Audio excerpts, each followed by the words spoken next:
This episode is sponsored in part by PTZ Optics. Why hire a camera operator when the control is in your hands? Visit ptzoptics.com for more information. And by NewTek, makers of the TriCaster TC1. Stun your viewers, not your accountant. Visit newtek.com for more information. Welcome everybody to another episode of Game Time. And before I introduce everybody here, I don't normally have in-studio guests.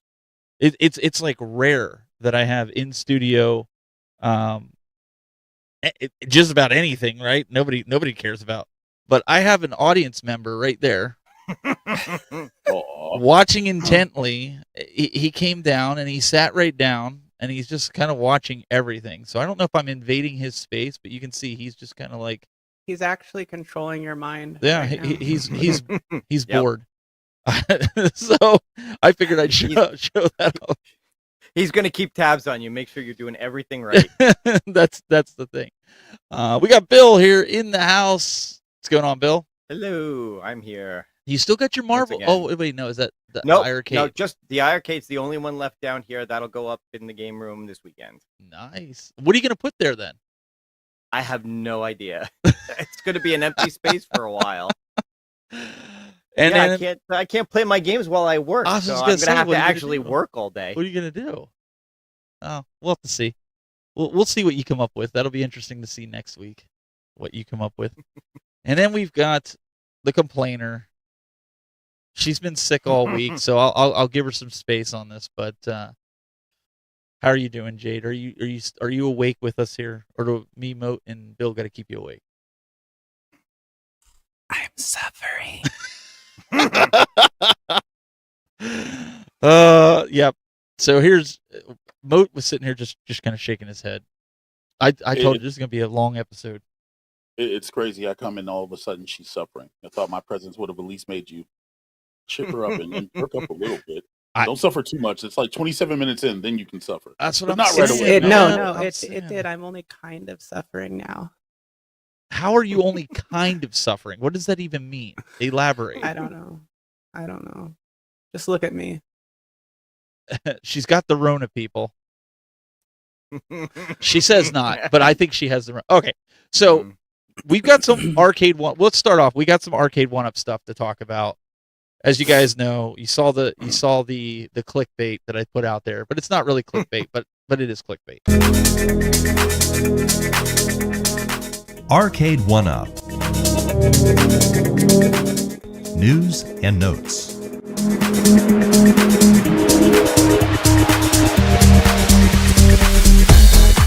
All right, so the first biggest thing with the Arcade1up news is I gotta ask, okay. So yesterday was International Women's Day. And Arcade1up decided to do a spotlight on this person right next to me. And apparently, Jade, you have been just persevering and battling through, I don't even know what. I'm hoping you can kind of elaborate a little bit on what they're even talking about, because when we were talking about it, you're just like... Yeah, I have no idea what they're talking about. So please, fill us all in. I think your fans and inquiring minds want to know.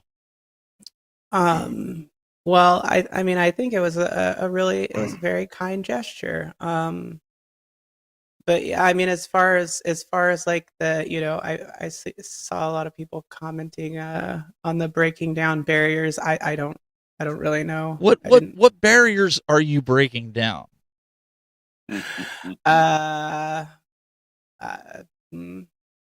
Maybe Besides your there's a- house, what are you breaking? There's low hanging fruit that you can take in this moment. If you choose to take it. My violent criticisms of their products, maybe. Jay, real Um, fast. Remind the people how Uh. many Arcade1ups you own in this moment. in this moment, 2. 1, 2, 3, 6. Oh, really? 6? It's not bad. Yeah. Is that the ones that are still waiting in the garage that you need to take to people's houses that they No, actually those bought? ones I sold. I sold those. All right, so I you sold actually own that. You're not getting rid of 6 of them. I might get rid of 2 more, but Mm. well, look, because here's the ones that I like the most: Dragon's Lair, Star Wars, and Tron, And Marvel vs. And- Capcom 2. and Marvel vs. Capcom 2 might be an afterthought because I actually have a Naomi now. Yeah, So Oh, see, that's you're gonna do me dirty Uh-huh. like that.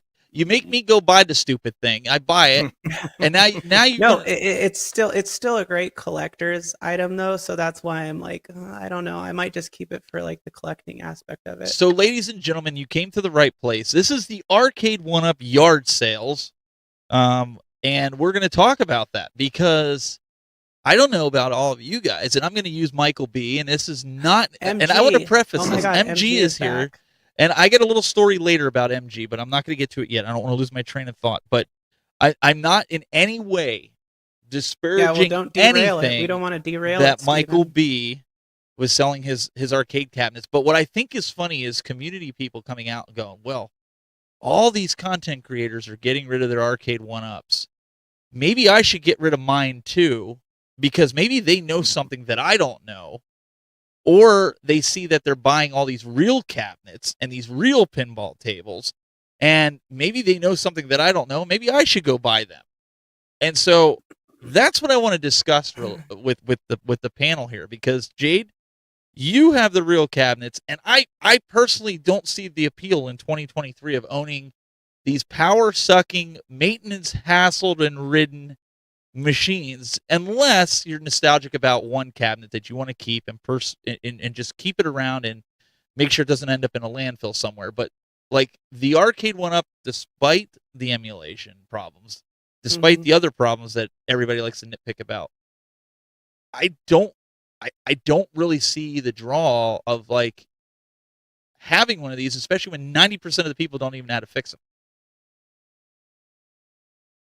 I mean, I think it's very niche collector oriented. Like, if you think that you're gonna, if you think because you're watching YouTube now, this is just a hypothetical person that we're talking about here. But if you're a viewer and you think that because somebody's channel is saying like I'm getting rid of all my Arcade1ups to get real machines, I mean, it's not that simple. I mean, there is maintenance involved, and there's a lot of risk involved too. I mean, like, so those cabinets that I just picked up, like, they need a lot of work.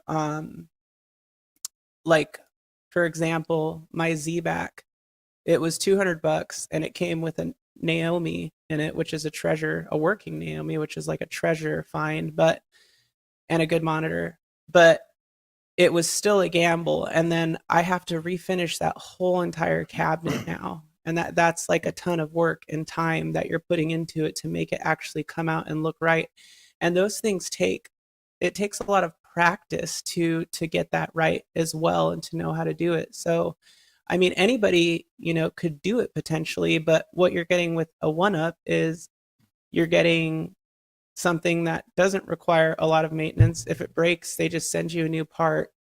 And of course, it's not going to be as big and as sturdy as a coin-op machine. But why are you really getting a 1-up? Well, and that's what I want to get into that. But I also want to, like, I'm not putting down anybody like this gentleman here, crazy old Maurice. He said he got rid of him. He's down to 8 from 27. He sold 4 last week, keeping the rows worth and building a movie theater. So I think that's awesome. If you just don't want to play them anymore because they're just sitting around collecting dust, and you're going to make a movie theater like Michael B, he clearly stated in his video, like, I'm building a playroom for my kids. Okay, he didn't say he's like jumping on the bandwagon of going and doing all the real arcades, because Right. I think you're going to run into a problem, and any of you guys feel free to jump in on this too. I think you're going to run into the problem that you're going to spend more time fixing these machines. Now, Jayde, you're flipping them, you're selling them, that sort of thing, just like Ralph does and some of these other guys. You're going to spend more time fixing than playing, and I would rather just turn on my cabinets and play. Yeah. I mean, I think for me, sorry, a lot of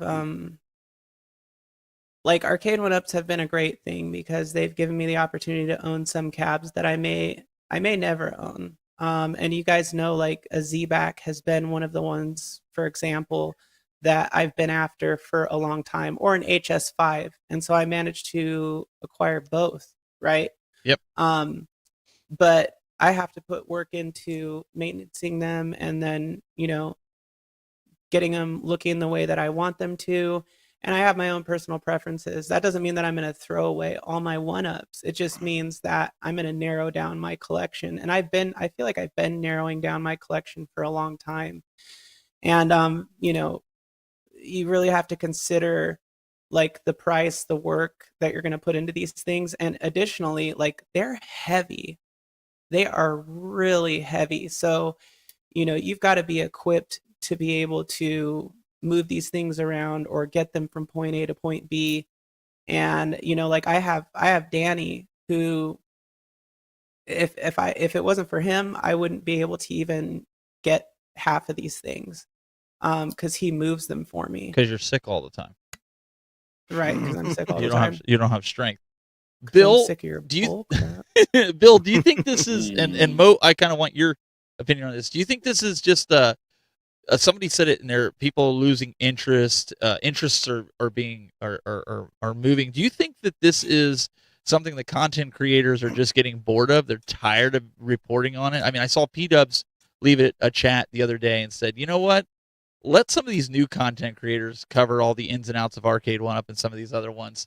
I'm kind of moving past that. Do you think that's what's happening? I think it's kind of important for us to stay kind of, not like, we don't have to be as deep in that zone, but I think, like, the content, and I'm not very experienced, but I mean, like, Bill and me are kind of like same time frame of coming out, and I think it's still important because, like, you know, we've been in the niche long enough to where, like, and this goes for all of us on the panel, that we've experienced, like, these ups and downs with Arcade1up and seen a lot of the things that happen. So I think it's important for us to, like, still keep it on our radar and kind of participate in it. But, you know,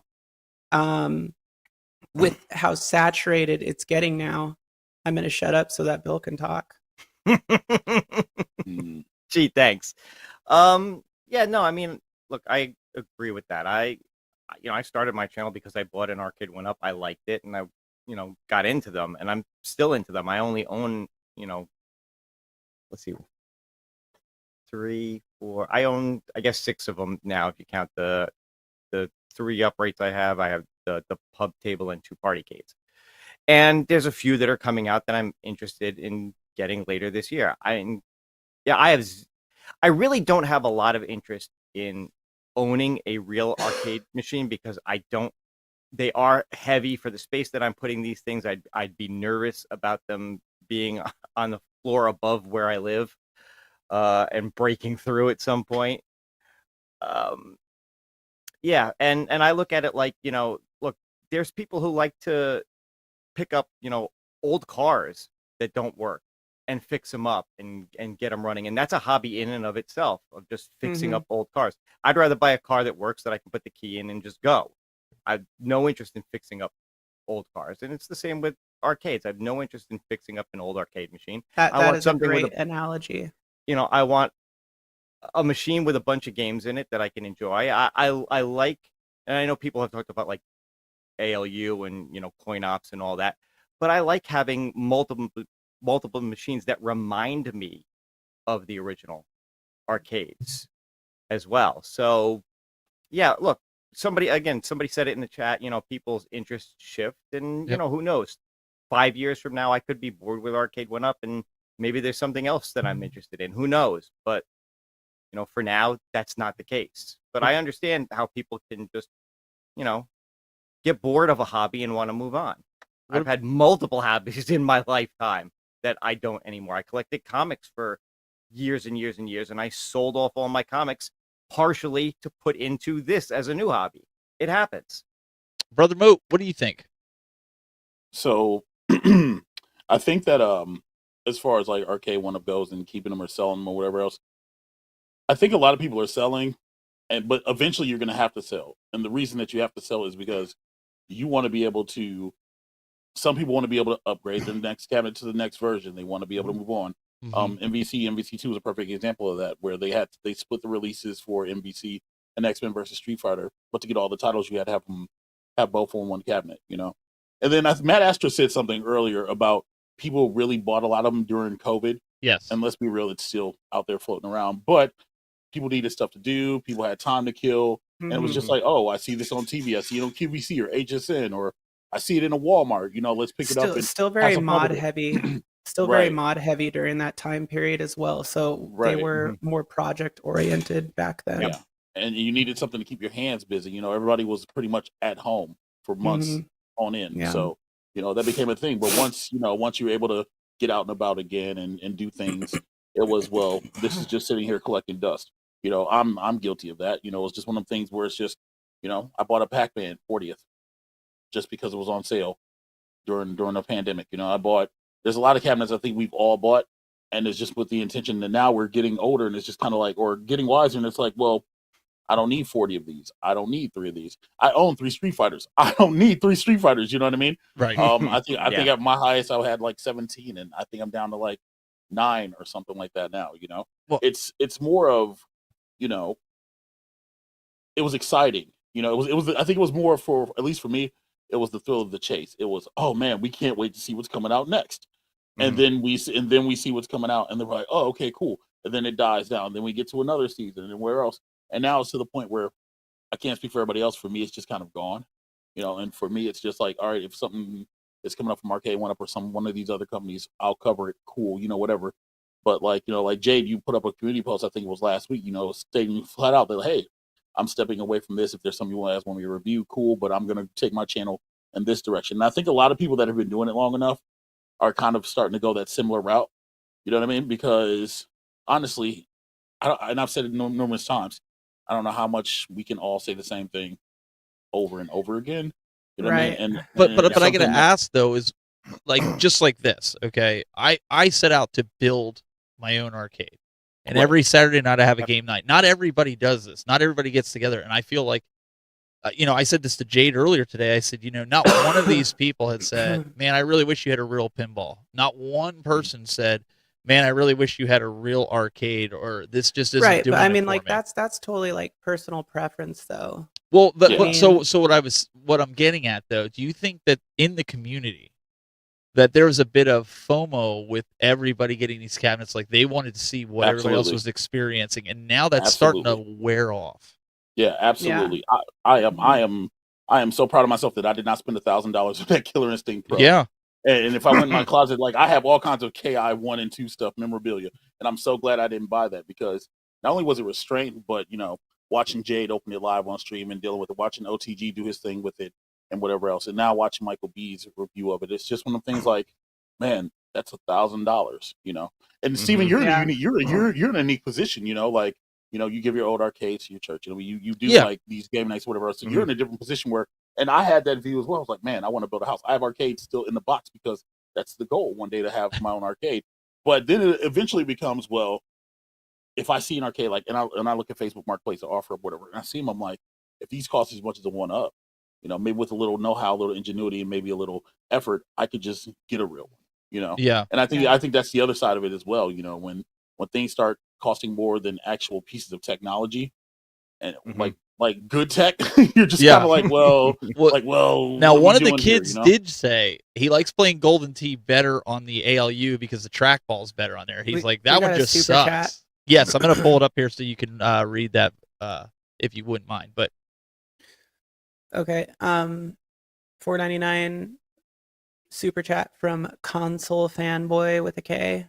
Thank you, Zohar.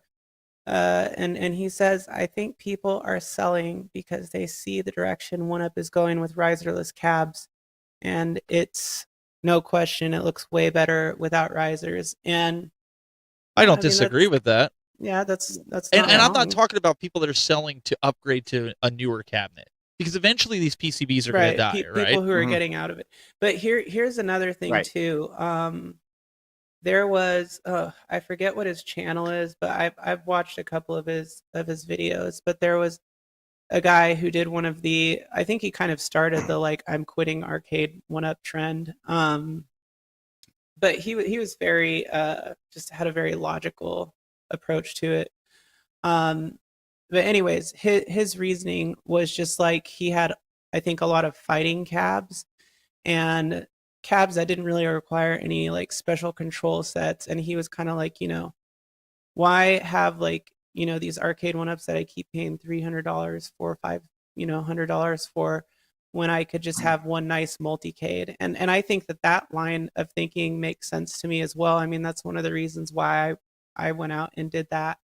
But it depends on why you want it. Do you you guys probably have no interest in having an arcade? The specific reason is like if you have a multicade, you can play like all the fighting games. I mean, you can really play anything on it. So that's. But what do you do when you have people over and you got 8 people there that want to play, and you have a 2-player multicade? Right. Everybody's got to take turns. But that's what I didn't want. Right. But that's what I'm saying. Like it fit his life narrative. You know what I'm saying? For him to do that.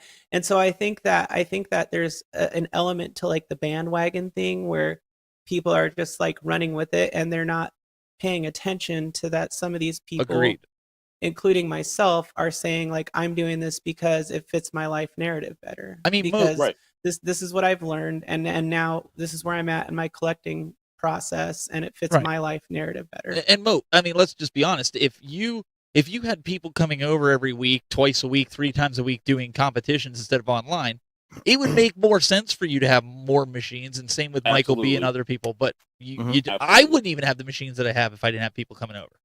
Yeah. And I think, again, that's the allure of it, and I think we get lost and caught up a lot of it. You watch a video from like Third Home Arcade for Arcade with Jason, or CC Jason when he was still doing content, or Sosa, or Michael B. You see everybody with these huge rooms and these diverse cabinets, and you're just kind of like, I could emulate something like that, And so then it gets to the point where you start getting them, and then you're wiping dust off of some of these cabinets because, for lack of a better term, they're not getting used. Again, it's not one of those situations where everybody's coming over every weekend. There's a dedicated night, and everybody's getting to play. Competition aside, just fun factor alone. And that's really cool, though. I mean, like, because and just to bounce off what you're saying, Mike, like you have some of these guys who have these big collections, and it's just what they do. They really like it, and they have fun with it. Like the third floor, he'll occasionally like swap in and out cabinets or upgrade or whatever. But he's got this layout, and it's just really cool to look at. So he's having fun doing that. And even if whether you're another viewer, content, whatever creator going over there, it's really fun to look at his stuff. Like I'm always going over there and seeing if he has anything new, or how his layout's looking, because it's a really neat thing to see and to look at. So I think that sharing that is part of the hype there. I think people, Bill, what do you think about people are even you're being very concise with what you're buying. You're not just going out and buying everything. And are you planning on having people over like to play in your room up there? Or absolutely. It's the whole point of putting that together is to be able to have people over, have a hangout space, for people to play and do all that stuff. But it doesn't mean I'm going to buy. I don't want to buy cabs just to buy cabs. Like you don't want shovelware cabs, right? Is that what you're saying? Kind of like what game collectors do with actual carts? Yeah, no, I wouldn't necessarily call any of them shovelware, but there's ones that I'm more interested in. Well, 6 different Pac-Mans that all have the same games. 5 of them got to be shovelware to somebody. Well, this is. I'm being real here. Like there's. I mean, you're not going to buy 6 Pac-Mans. You're not. No, I'm going to buy one, and that's it. I want a Pac-Man. The deluxes that they've shown now look good to me. I like the way that they look with the tilted monitor and the fact that they look a little more like the real arcade machine.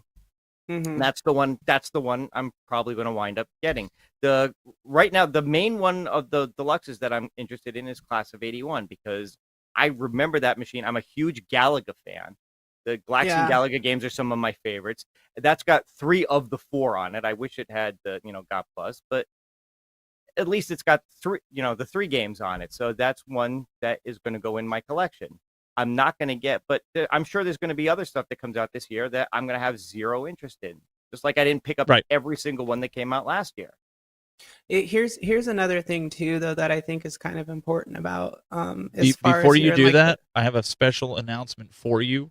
It's very important that I read this to you from Adam. I have to read it to you. Oh no!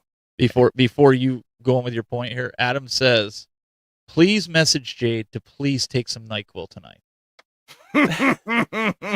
Yeah. Thank you, Adam. He's concerned. Listen, he's concerned for your health. Okay. Mm-hmm. I appreciate your concern, Adam. Go ahead. I'm sorry. So yeah, I mean, but here's something else that's interesting. Like out of all, so they'll have like how many Pac-Man cabs do they have now? I don't know. Like that you could choose from at the moment, probably like 4 or 5, maybe, right?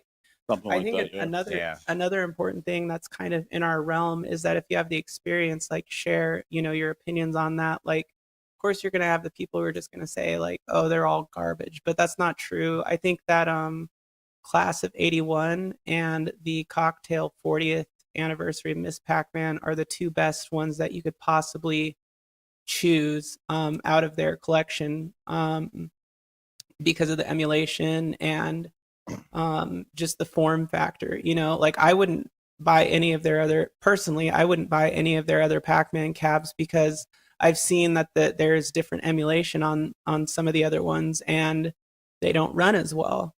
So, I think that those are like important things for people who are looking, because people go to YouTube constantly to see what other people's opinions are on things or what their experience is like. And that's why I think it is important for us to kind of, still peek in from time to time and talk about things like that, because we've all kind of gone through that whole thing and have experience there. And I think that there's always going to be, look, the Fast and Furious coming out, it that piques my interest because I want to be able to look at it and say like, how is this ported over? Like, how is it comparing to the arcade version? I'm just curious, and I think that that's a cool one. That's especially a cool one. But like the standard stuff, I'm not going to go out of my way to buy a Pac-Man or something like that. Like that's where narrowing your collection down and experiences. Somebody put a comment. I don't know. Somebody put a comment in the chat room and asked about.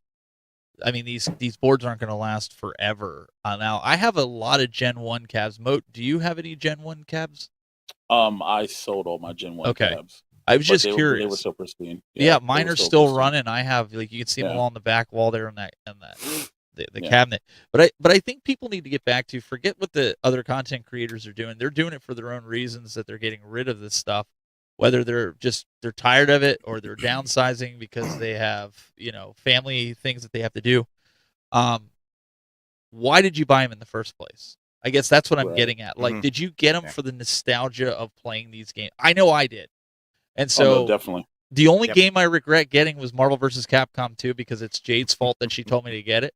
But no, in all seriousness, we literally, like, if every Saturday now people have asked us to do this game night live stream, and it's just you interacting with us, but we're just playing games. There's nothing going on. Like, you get to see some of the nonsense that goes on, the shenanigans, if you will. Right. That's why we do it. And I think a lot of people forget that. I guess us as content creators, we get swept up on what's new, what's next, what are they improving on. But the casual individual, they just want to play the game. They walk in the store or go online or something, and they see something that, like, they're nostalgic for, and they're like, oh man, I remember doing this in XYZ. I remember playing Pac-Man here. I remember playing, Mortal Kombat here or whatever else, right? And it's just one of those things that for us, we're nitpicky. We're like the vocal Yep. minority. I always say it. But for the casual person, for them, this is a dream, you know. And again, we didn't all buy this. It was like, oh, we're gonna buy this and we're gonna make a video. Right. You know, we bought them because we bought it because it's like, dude, this is great. You know, like for me, it was awesome walking in and just like, yeah, it's kind of small, no riser at the time, but buying my first gen, I was like, I can put a chair at this, and it's not really a candy cap, but we can get busy on it, you know. And it's, I think people forget that feeling of it, and I think that's something if they go back and reflect and remember, hey, this is why we're here, and this is why we got here in the first place. That a lot of people's opinions will change. Honestly, don't even bother trying to keep up with other people who have these huge arcades unless you have a huge basement and you have all this stuff to do, you know, like, because what's the point of owning 30, 40 arcade cabinets if you're the only person enjoying? Arcades were meant for everybody to enjoy them, you know what I'm saying, together as a community, whether it be a group of friends or whatever else, right? So I think that's something that everybody should try to remember, at least a little bit. No, 100%. Absolutely. Jade, do you want to read this before we get to, I want to get to Brad's comment about nobody getting rid of the iArcade, because that's not true. Not that I'm going to poo-poo on it, but that's going to be the next cabinet that'll probably end up at the church when I get the Fast and the Furious. But we'll get into that. Yeah, well, that's because there's only one model and they don't have the. Well, nobody will buy it. Oh, I've had two. it. I've had it. I've had it out. That's because there's only two models that do exactly the same thing, and they don't have the ingenuity to like go with something new or different. I've had it on sale for 3 months. 1999 super chat from Ezekiel, the Chicago Retro Ranger. Thank you so much, Ezekiel. He says, "Hello, everyone. I know Arcade1up PCBs won't last forever, but I've already decided that I'm going to have to scroll up. That I'm going to make my own custom arcades using the Arcade1up design size because I like it, and that works for my lifestyle. And I honestly like the riser." Yeah. And that, you know, it's funny thing like that. I've kind of grown accustomed to the risers. They just don't bother me really. I mean, especially that, you know, because now they just come with all the artwork meshed on them. In the beginning, it was different when you got a riser and it didn't have matching artwork. You'd have to go get the artwork and stuff like that. Let me quick before you get to your next thought, put a plug in here for my buddy Brandon over at Game Junction. If you guys are into console gaming, he has a podcast. He does a lot of content. Like, he literally sits there. He does game playthroughs, kind of like what Jade used to do, and then Jade starts slacking and doesn't do it anymore, and then you know how that goes. And she's she's sitting there giving me the eye. If you guys can see, go over there, and he's really pumping out content. He's going to be at some different conventions coming up here too, him and his team. And so, like, if you are into console gaming, get over there and give them a subscription over on YouTube and then also on Facebook. I was on one of their podcasts, I want to say it was a couple months ago. But great group of people. Had a lot of fun. Jade, do you want to go back to your thoughts on the iArcade? I lost Brad's comment. Is that what I was talking about? Yep, 100%. Well, first of all, when I first got my WiiU, I got the SF2 CE one. And, you know, it was a total toy. It was like, I think I got it for $200, and I was like, oh, this is cute, you know? And I got a riser for it for like $50 or something. And I was like, this is a neat little thing, you know? And my kids thought it was cool. And then I was like, oh, but this game, oof, the emulation and the screen is just really crappy. I was like, but it would be cool if it came with the riser and like had a coin door and a better screen and the controls were better. You know, so that's like more of what we're getting now. It's more serious. I started taking Arcade1up seriously when they came out with MVC1 and that cabinet. I mean, I still think that's a really cool cabinet. But as far as iArcade goes, you know, that's a very specific platform that, you know, again, it's a consoleized arcade platform. It's not what is it? Oh, that might not representative. It might not be Papa Brad. There's a fake account, I guess, floating around. Jay Cuts is saying in the chat room. Yeah, there are fake accounts going around. I apologize, Brad, if that was, you know, if that wasn't you. So I mean, but you have multiple multi-cades, right? Regardless, though, huh? You have multiple multicades. What do you need an iArcade for? And that's kind of, I think, where we're all at. Well, I mean, but that's the thing though. For the price of an iArcade, unless you want like the specific indie games that they have on there to be able to play on that exact platform, it's like, I mean, I don't know. Listen, I would rather pay. You know what I'm Huh? gonna say. You wanted that kart game that was on there. You know it. What, the beach buggy racing 1 and 2 was Jayde's favorite. I'm gonna buy. But you could have bought that on PS4. iArcade Beach Buggy Edition and launch it into your arcade. Jayde hates that game. That's why I always bring it up. She hates that game. The only game I play on it is Retromania Wrestling, and then like facts. If you watch that 4.5 hours, not one person went to that iArcade. Not one. And that's normal. Everybody goes to the AT games or the pinballs. And some of the kids, they don't know like the older games. So I kind of expect that. Like Space Invaders, they're like, yeah, I'm not going to play that. Like it's just a little beep, beep, you know. I don't expect that. But I have that because some game nights, like you guys would appreciate it. But some game nights we have some of the elders that come that are 60, 70 years old, and they're like, Centipede, I remember I was a teenager playing this, and you know, or so it's just one of those things. Like I played that, and these young kids that are 15, 16 that are here, they're just like, yeah, no. And you would think they'd want to play the iArcade with like Beach Buggy Racing and some of these other ones, but they have no interest. Yeah, I mean, there's just at the end of the day, it's neat.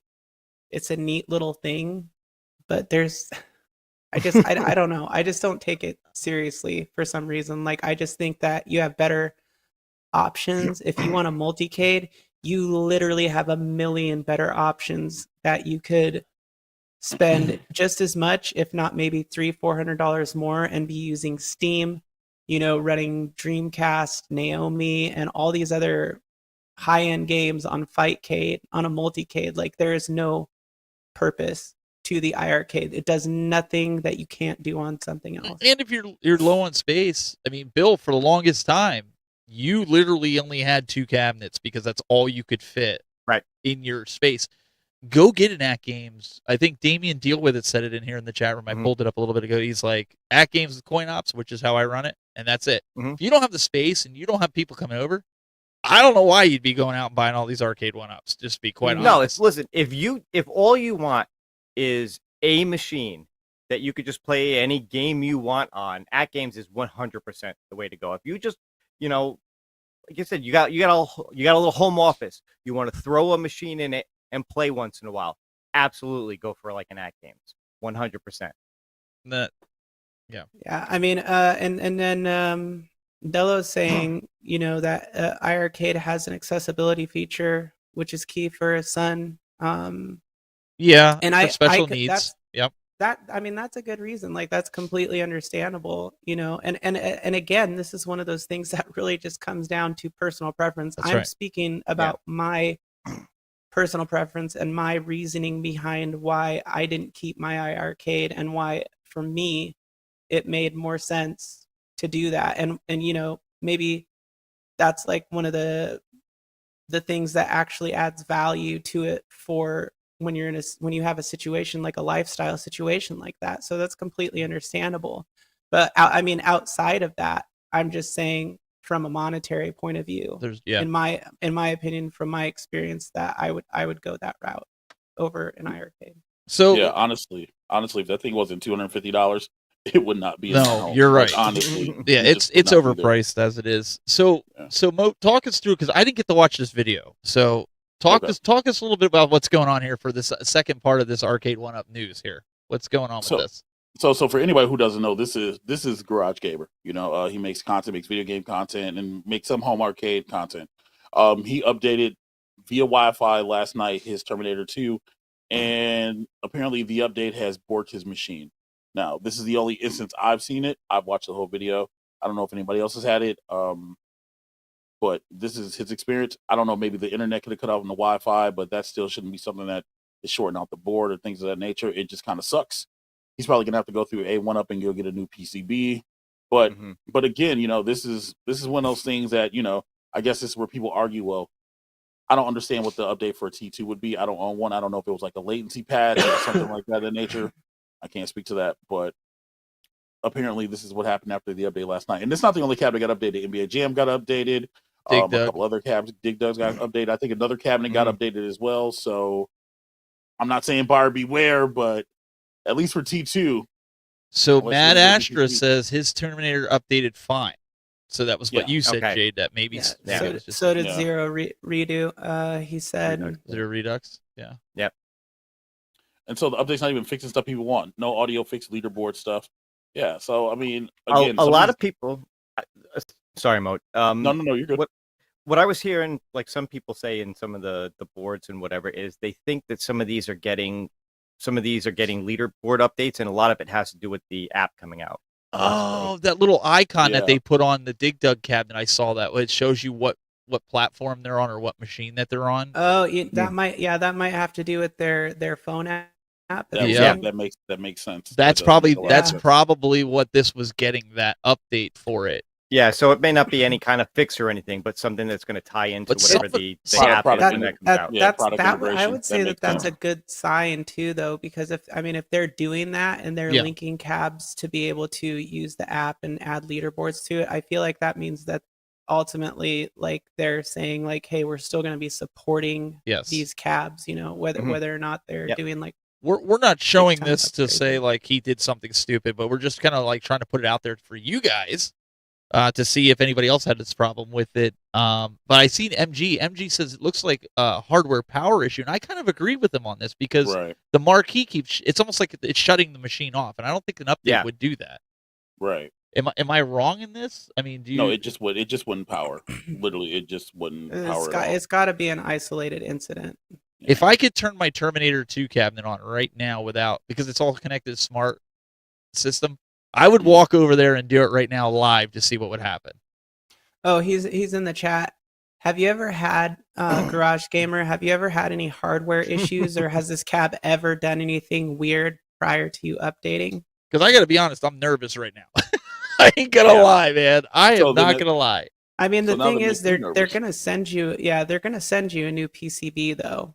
Like, just hit them up and say, This I did the update and this happened. I mean, they're just going to send you a PCB. Behind his video, you could see there the light on the board is lit red. That shouldn't be lit red like that all the time. I thought that's normal. I don't. Yeah. Is that normal? On Blitz, the light's red. Yeah. Okay. So I haven't watched T2, but the other ones don't light up like that. Yeah. Okay.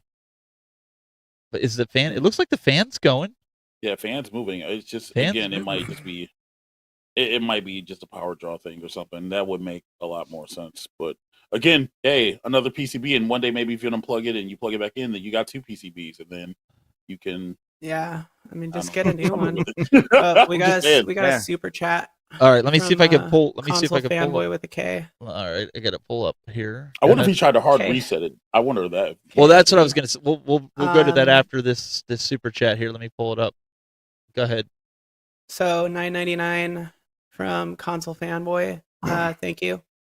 And a question for anyone: if you have an at games, what would be the appeal of an iArcade if they are both multicades and at games actually has everything through CoinOps X? Well, I mean, it really comes down to personal preference, but you're going to get like those indie devved games, a lot of those kind of different style games that for now, the iArcade has, right? But that games doesn't. But it really is more about what your appeal is. I mean, CoinOps X to me is way more appealing than anything that. And Garage Gamer, can I suggest something real quick? Go in and check your ground. Unplug all your cables from the PCB and plug them all back in. And I know you didn't do anything with it except for the firmware, but sometimes, like Moat just said a little bit ago about hard resetting it, I would do that. I'd disconnect all my cables, undo the ground, and then replug everything back in and see what happens. Yeah. But as far as like the argument with ad games and iArcade, you used to be able to say, well, you could download indie games and stuff and it plays stronger hardware. But you're not going to be able to say that towards the summer now because the 4K boards are coming out and the new the Legends Ultimate 4K is coming out, which will be able to handle the tougher emulation. So then when you get to that point, it really does become what's the general purpose now of having an iArcade? Unless you're like a hardcore collector, unless you just you firmly believe in the platform since it's been out since the Kickstarter. I Yeah. genuinely don't know. I the think reason to it's a have one. very niche Yeah. platform. The Right. iArcade is. It's a very niche platform, and you know, it's if it serves its purpose for you, then it serves its purpose for you. If not, then Yeah. it doesn't. You know, in my collection personally, it doesn't serve a purpose. But I mean, for people like Dello, it does serve a purpose, and so serves it's you know. And that's what we're not hating on the iArcade. No, I of course think not. I think there's certain people, like I said, I know the kids at the church. If I get the Fast and Furious and I take that to the church, they will have a ball with it because there's multiple games on it. Mhm. They don't have to wait for their friends to get done on the other ones. I mean, they play on the at games. They will play Marvel vs. Capcom 1, and then they play this robot one. I forget what it is, but it almost like they're like battle bots. They sit there and fight each other with these big monster. Cyberbots. Yeah, it might be Cyberbots. Wait. Mhm. Let me do my impression of Steven. When people come over to my house to play in the arcade, Here we no go. one plays the iArcade. It just sits there like a desolate tumbleweed. Correct. It's Two seconds later, I think if I take it to the church, kids will have a ball. Well, the with little it. kids Just would, gonna yeah, because you love got to it. realize the kids that would play it are like the 5 and 6 year olds. We don't have Cut them to down Steven's in there. church. There's the iArcade, and there's like tumbleweeds passing. Hey, by. they play Galaga, It's a which I'm placeholder. surprised. It's a Oh, boy. placeholder. It's a placeholder. That's what. Yeah, they're placeholder cabinets. For instance, Yeah. that's a placeholder. The day that DDR or Guitar Hero or something comes out, yeah, you're getting. They play donated or Pac-Man something. and they have no idea. They don't know what Pac-Man is. They just know if they it's easy for the real little kids. They can go up there, which is why Galaga's there, right? You only need one button and you can move left and right. That's it. Like for the real, we have some 3 and 2 year olds that'll sit there. We put a stool there. They'll sit there and play it. So it's a something for everyone cabinet. That's the way I guess I put it. Our iArcade is something for everyone. You know, you just have to find the demographic that's ready to play it. That's part of the reason why it's probably marketed on Price is Right. That's not a dig. That's me being honest. You know, because some people don't want to take the time and learn how to flash to make a flash drive for CoinOps X on their ad games, Legends Ultimate, Right, or right, whatever. yeah. Right. So again, it's whatever else. The beanie is in my merch store, exclamation merch in my channel, or go click on it. It supports the fighting game community. Yeah, so for me, that's what I personally think. well, it's so I wanted to pull that up there because he was saying that in the chat room. I don't know if he's so Damien deal with it. He says Dust Bunnies and iArcade are best friends. I think for some it is, but I think for a lot of us with content creators, I think it was one of those things like, how do you talk about it if you don't have it, right? I mean, let's just be fair. The guys that got it early, that we got it, whether we got it for review or we bought it. I mean, even Jayde, you went out and bought it, even bought it used, just so you could be like, okay, let me kick the tires on this. Let's just see if this is something worth keeping around. And you found that it really wasn't. Well, especially when I got my ALU. I mean, that was Right. the turning point for me. Was I thought, okay, this is neat. You know, it's a cool little piece to have in your collection. But you know, there was things that were kind of aggravating, like you know, emulation skipping, or like when you pause it and then go back into the game, it may have issues. But whatever, all that stuff aside, you know, it was fun while I had it. But then I got the at games, and I was like, oh, I don't need this. You know, and that was just for me personally. And I still really like the at games, and it's the control panel and obviously CoinOps. I mean, it just really has a nice appeal, especially for the price point. And you know, just throw some vinyl wood grain on it, and you're good to go. So I was with you until you said that. yeah, I told her I'm not a fan of the You wood guys grain. will love my vinyl. I'm not a wood fan of the grain. wood You will grain, love it. but like, hey, if it works Hey, for you, yo. that's more power to you. I had so many like mixed opinions on that. Like people, it was either like, oh man, wood grain, that's like great, that's so retro, and then it was like, Steven, I hate wood grain, I'll kill you.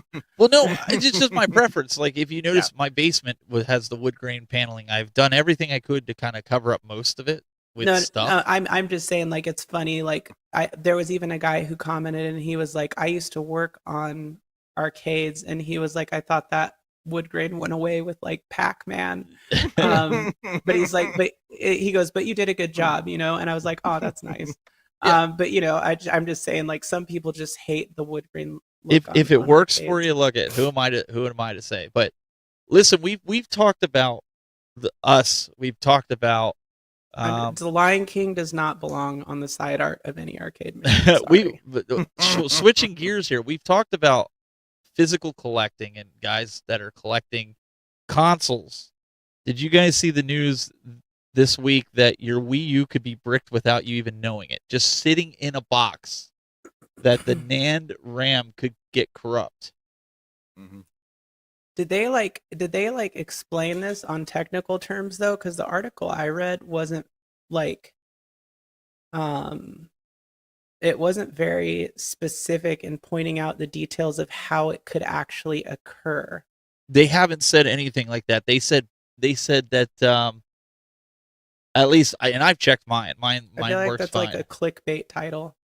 Well, they just go on that, like, even if you didn't play it, but I think that's true for anything, right? If you have an right. old console, it could die. But apparently, if it doesn't have a backup of itself, which I don't make a NAND backup of anything.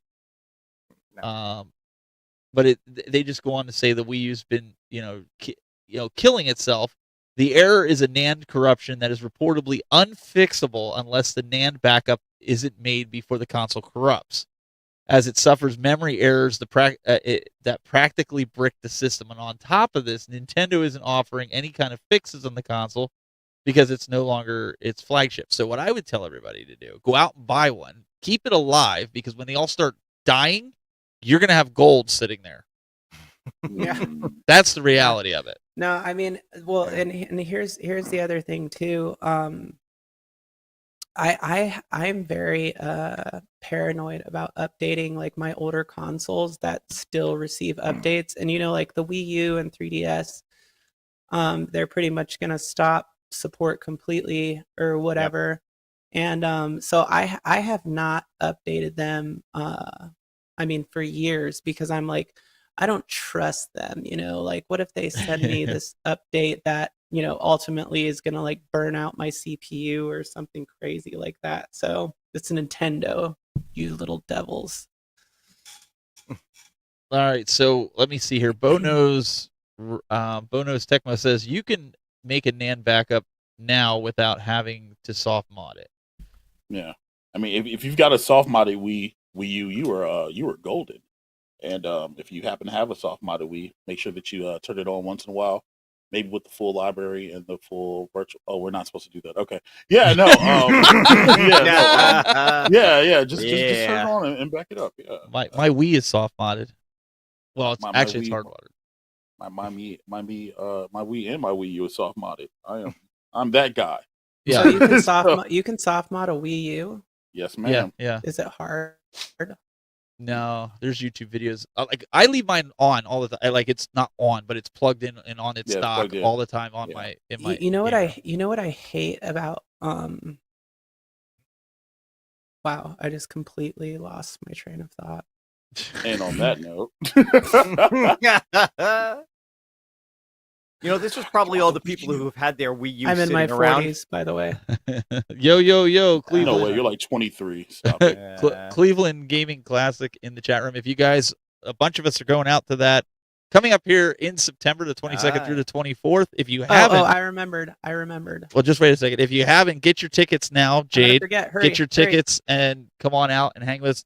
I'm going to be streaming this live, so if you can't make it, Jade, you could still watch it online. Go ahead, Jade. Go ahead. And another. Oh. Oh, okay. So Wii U. The one thing I always hated about the Wii U though was that it was supposed to be backwards compatible with Wii games, and I thought it was supposed to like upscale them technically, but it looks more like it downscales them. So I have to keep my Wii, which obviously also plays GameCube games, because my games actually look better on the original Wii using an HDMI out. Do you know how you fix that? You know how you fix that? Soft mod your Wii U. Yeah. Yeah. 100%. can you upscale the I do that with my And- Dreamcast. My Dreamcast yeah, runs you- at 1080p. Yeah, and you can do all kinds of stuff like play GameCube games on it, and et cetera, et cetera. All kinds Like of with- nice things you can do. Wow, I didn't know that you could actually play GameCube games on there. Yep. I never got into soft modding my Wii U because I only kind of bought it because, you know, I had a Wii, so I was like, oh, I mean, I just want the Wii U for some of the newer games and stuff. And then I ended up just keeping it because by the time I got it, it was like after the craze and they'd already stopped making them. So I was like, oh, I should keep this. It was very, very small run. So Well, it was a Switch prototype, so you know. what about you, Bill? Did you have the Wii U, or do you have the? I mean, just about everybody had a Wii, I think. Yeah, no, I had a Wii. Never soft modded it or anything like that. It was just, you know, standard. We originally got it basically from my daughter, but we all liked playing it. So. I never went, like I said, I never went for the Wii U. By the time I thought maybe was when they announced the Switch, and then we went for that instead. Yeah, I went for the Wii U. I bought it, sold it, then bought it again like a dummy. And I used to sit there and go, man, this is what Nintendo should do, but make it so you can take the handheld elsewhere. Like I have old videos where I'm talking out how the Switch is, and then they went and put out a Switch. I'm not saying I thought I said that, but what my point was, you can't tell me everybody that got a hold of the Wii U didn't sit there and describe the Switch. Where did Nintendo go wrong? They made it so the tablet was tethered to the console. Had the tablet not be tethered to the console, it would have been, you know. But when they were developing it, when they were developing it, why did they satellite it without having it, you know, to be within a certain range or whatever? But when you're developing it, when you're testing it, games. Why wouldn't you sit there and go, maybe we should untether this from the console? Because they're Nintendo, and because remember when the Wii was first announced, remember the idea was so that they would start selling gamepads separately, so you could have two gamepads connect to the console, and that people could play off screen and whatever else. It was supposed to be this whole big home entertainment experience, you know. Yeah, they were trying to really capitalize off all the grandparents and whatnot who bought Wii's just to play bowling. My mom wanted to play bowling; she just play video games. You know what I mean? So hardware limitations. No, because one of the first mods for the Wii, people modded their gamepad so that it could be portable. So the tech was there. Like if you went to there's videos of people at E3 standing in line at the Nintendo booth, literally playing on their modded gamepads. You know what I mean? So and I'm sure somebody at Nintendo was like, "Huh, we should do that." Charge $299. So. I'm with Damien though. I still play my Vita too. Vita's a really good. I made a video. This was like before I was on YouTube, but I did a TikTok where I was like, if you're a gamer, you need to go buy a PS Vita right now. And I don't know what their availability. I feel like it's still good, especially if you get them from overseas. But I mean, you can get a Vita for so cheap, like in the box still. I mean, and when I say cheap, you know, right around 100 to 140 bucks is what it was. And there's such great little consoles, whether it's for the games, the backwards compatibility, and still having access to the store, which I don't know if they've disconnected that yet or not. And the fact that you can mod them and play games on them. There's so many good reasons to buy one. Oh, Vita's disconnected. I was thinking 3DS and stuff. That's a couple days. Yeah, no, they did try to disconnect.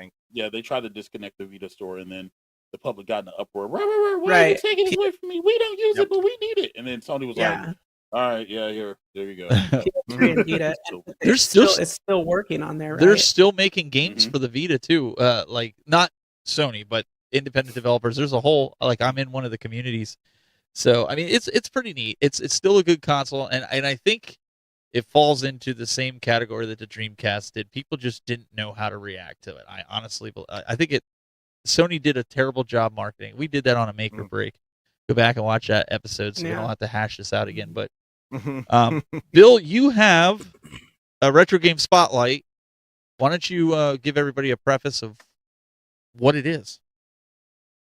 Well, it is a look at so there's been a bunch of Metroid games that have come out recently, with Metroid Prime, Metroid Fusion launched today on Switch. This is a look at one that hasn't gotten a relaunch yet, but maybe it should. Retro Gaming Spotlight.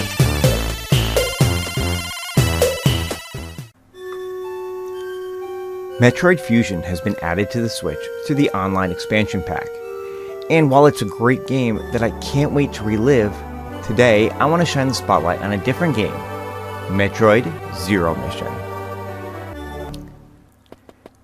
Metroid Zero Mission was originally released for the Game Boy Advance in February of 2004. The game retells the story of the original NES Metroid game, but adds a whole new chapter to the story once you've beaten Mother Brain. The game features updated graphics from the original and adds in some mini cutscenes to flesh out the story. There are also some quality of life improvements, such as the ability to shoot diagonally and an on-screen map to help you find your way.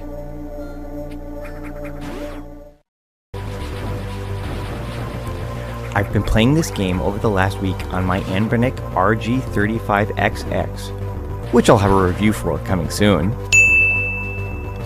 And I've been enjoying it immensely. With the inclusion of Metroid Fusion and the Game Boy game Metroid 2 for the Switch Online service, I really hope this game gets added as well in the future. It's a great game that deserves to be revisited if you've played it before, or enjoyed for the first time if you've never played it. Add to this the fact that Nintendo also recently released the Metroid Prime remake, and it's a great time to be a Metroid fan, despite the issues with physical copy availability. But let's turn it back to you. Do you have a favorite Metroid game you'd like to see get re-released? Or one that has been released that you've been playing? Let us know in the chat. And now, more game time.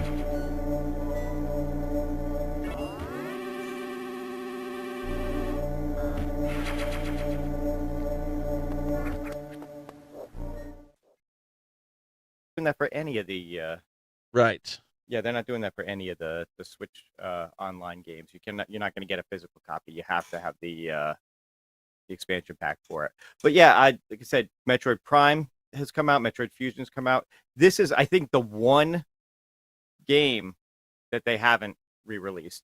Yeah, because I mean, you can play the original Metroid, you can play Super Metroid, you can play Metroid 2.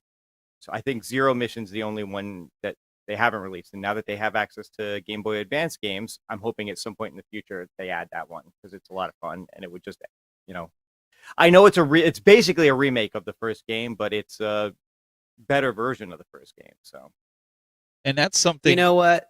There's a really, really good place where you can get and play that game as well, and it's called the RG35. Well, that's what I X, that's whatever. what I said. That's how I was playing it. Yeah, How I do you know know. about that? What? How do I know How do about you the know- RG? Yeah, how do you know about that? Yo, I brought the RG35. What was it? 351. She was showing it a couple weeks ago. Yeah. Nice. Before Yeah, you no, joined us. Well, so I got that one, and then the 353V I think came out right after that, and then I ended up ordering one of those, and I was like, oh my god, this is amazing! Like the 353V is just so awesome. Yeah, and I want to give a shout out to MG in the chat room. He sent me an email this week, and he was like, yo, if you hurry up on Amazon, Metroid Prime Remastered, so if you guys are still looking, I think there was still some copies up there that you can get, $39.99. Don't pay that $60, $70 markup that these clowns are putting up there. I ordered it 2 days ago and got it with Prime. It's here. It's not open because I literally got it right before the show.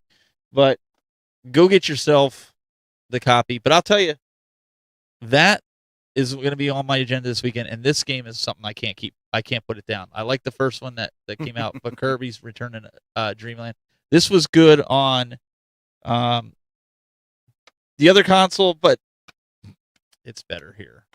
I like it. The GameCube version just was like, compared to this, it's like, so go get it. It was really, I like it. really cool that nobody's kind of talked about, though, Metroid wise, is Prime Hunters when the DS first came out. And I also thought it was really cool that they had a demo cart of that game, because at that time they were really phasing out consoles coming with demo discs and games in general. So to have a demo cart was like a really kind of a neat little thing. But Prime Hunters is actually pretty cool. MG, he's back to harassing me. You see this comment? You see this? See this guy? He's like, you just put it down. All right, MG. I got you. Bill, you brought this to my attention. This might be of interest to Jayde as well as Moat. Talk to us a little bit about this Kickstarter with the new Neo Geo. Yeah, so I saw this, and I'm not 100% on exactly how this works, but it's basically and Jayde and probably Moat too probably know more about how like the MVS and all works, but it's like it's two pieces, right? You've got the slot for the cartridge, and then you've got the interface, or I guess what they call the super gun, that connects the two together so it can play the games. This is basically a housing for a super gun, and if you have an MVS slot and the cartridges, you just put it in, and it's basically you're making your own Neo Geo console with it. So I saw this come up on Kickstarter, and I thought it was something kind of unique and interesting, and maybe worth bringing to people's attention. So is it just the authentic Neo Geo games, or is it going to work with multi-carts as well, or did they say that? I don't know. Any MVS slot, like a native MVS slot, is going to work with a multi-cart that's made for MVS. It's just whether or not it's AES or MVS. MVS, right? But I mean, like, multi-carts aren't expensive, so I think the whole purpose here is that. How much is this thing going to cost? 310 that's not bad. USD. That's actually not bad. You can get these things consoleized off of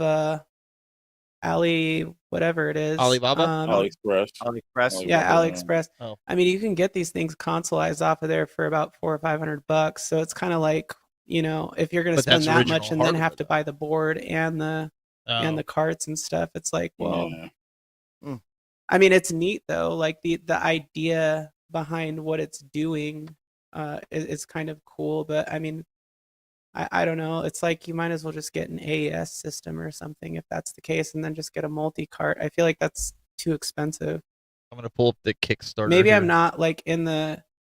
I'd be interested to get like Scarlet Sprite's opinion on that, because he's like knows everything about Neo Geo. They got a lot of backers, almost 30 grand in backers, 67 backers, 25 days yeah, I ago. mean, it's an interesting idea. It's just like, but for the price point and everything, it's kind Let's watch the video and see. You're not going to hear it, but looks like it comes with some controllers. Is he speaking French? Yeah, he's speaking French. I don't know, but it looks like it comes with. I think I watched the video. He's speaking English. I don't know, but there's French subtitles. Okay. Oh wait, is that TV thing a part of it, or no? I think he just said that there. This looks like almost like a Glenn's build a kit thing. Yeah. I mean, like the idea is cool. It's just I don't know. Like the price point seems like way out of range, unless it comes with the board. If it comes with the board, then that price point makes more sense. Well, it would have to come with the board. Yeah, it has to come with it. Yeah, it has to come with the board. Otherwise, it'd be so you're talking about the single slot. Yeah, it comes with that board that's there. It's not just the plastic. With the single slot board. Yes. Mm-hmm. Oh, okay. Well, if it comes with a single slot board, then that's not bad. Yeah, it's basically like a newer console of the Neo Geo. That's what it's looking like to me. Mm-hmm. A modernized it's just a way. It's a way to allow you to play it on a modern setup. Correct. Right. Easily. Okay, then if it comes with the actual single slot board, yes, that's pretty good. But then you still have to buy. Oh, you got to buy the games, which are like $200-$300. The games and the controllers, right? Yeah, and the games are still expensive. I mean, I remember when I was a kid, I think Neo Geo AES games were like I don't know, 150 or $250 $250, a pop. Yeah, $250. Yeah.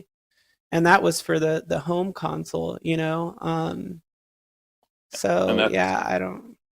And that's why I asked about multi-carts working with it, because the games are so expensive Mhm. and because they're like Yeah. huge AF. So Now, here's Mhm. another thing too. Like, if that is like a third party board that they're using in there, I would also wonder if the multi-carts would work correctly with it, because those things are kind of Frankenstein.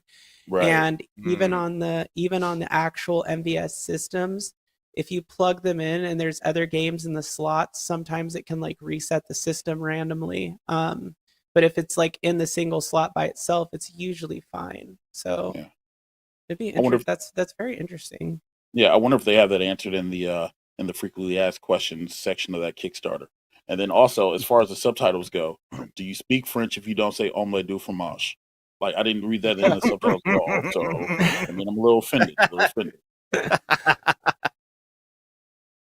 Yeah, I've got there's some games that are like really hard to come by, like MVS and AES, and they're expensive. Like, if you're looking for certain ones, like Metal Slug 1 through 5, um, you would think all of them maybe are going to be in the same price range, but really, like, Metals 4 and 5 are actually pretty hard to come by, and they're very pricey.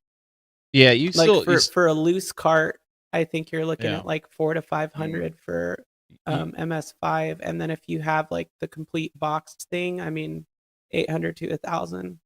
Wow. you still have to buy the games. I think that's the hardest Yeah. part I have with this. I mean, you because can get a multi cart for 150 bucks. you though. can, but I mean, like, if you want the actual game, because you're already playing essentially on emulated hardware. It is it's the actual game. Was it the It's just Well, no, the hardware. If you buy this device.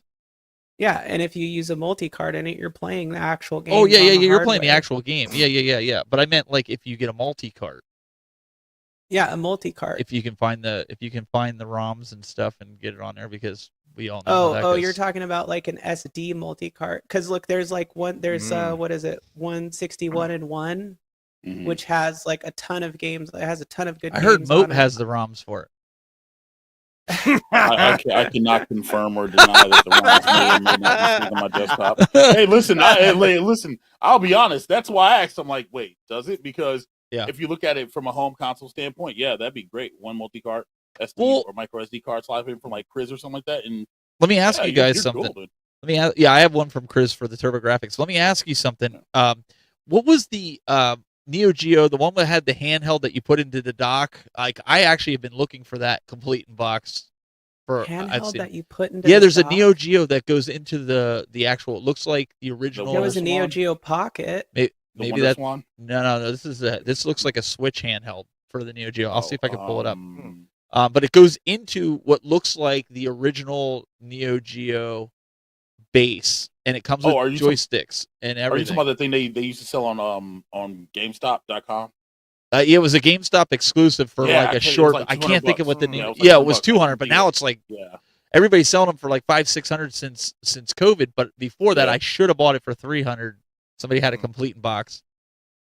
The only reason I didn't, and I was kind of taken back with it, was because you can't find the games, and they come on a little SD card that you put in there. If I had a way to do that, because some of the people are giving you, like, I don't know. Yes, the Neo. Thanks, console fanboy. Neo Geo Gold X is what it's called. Yes. So do you think that is worth buying if you're somebody that wants a Neo Geo? Because then you could play it on your TV, or you could take it in handheld form.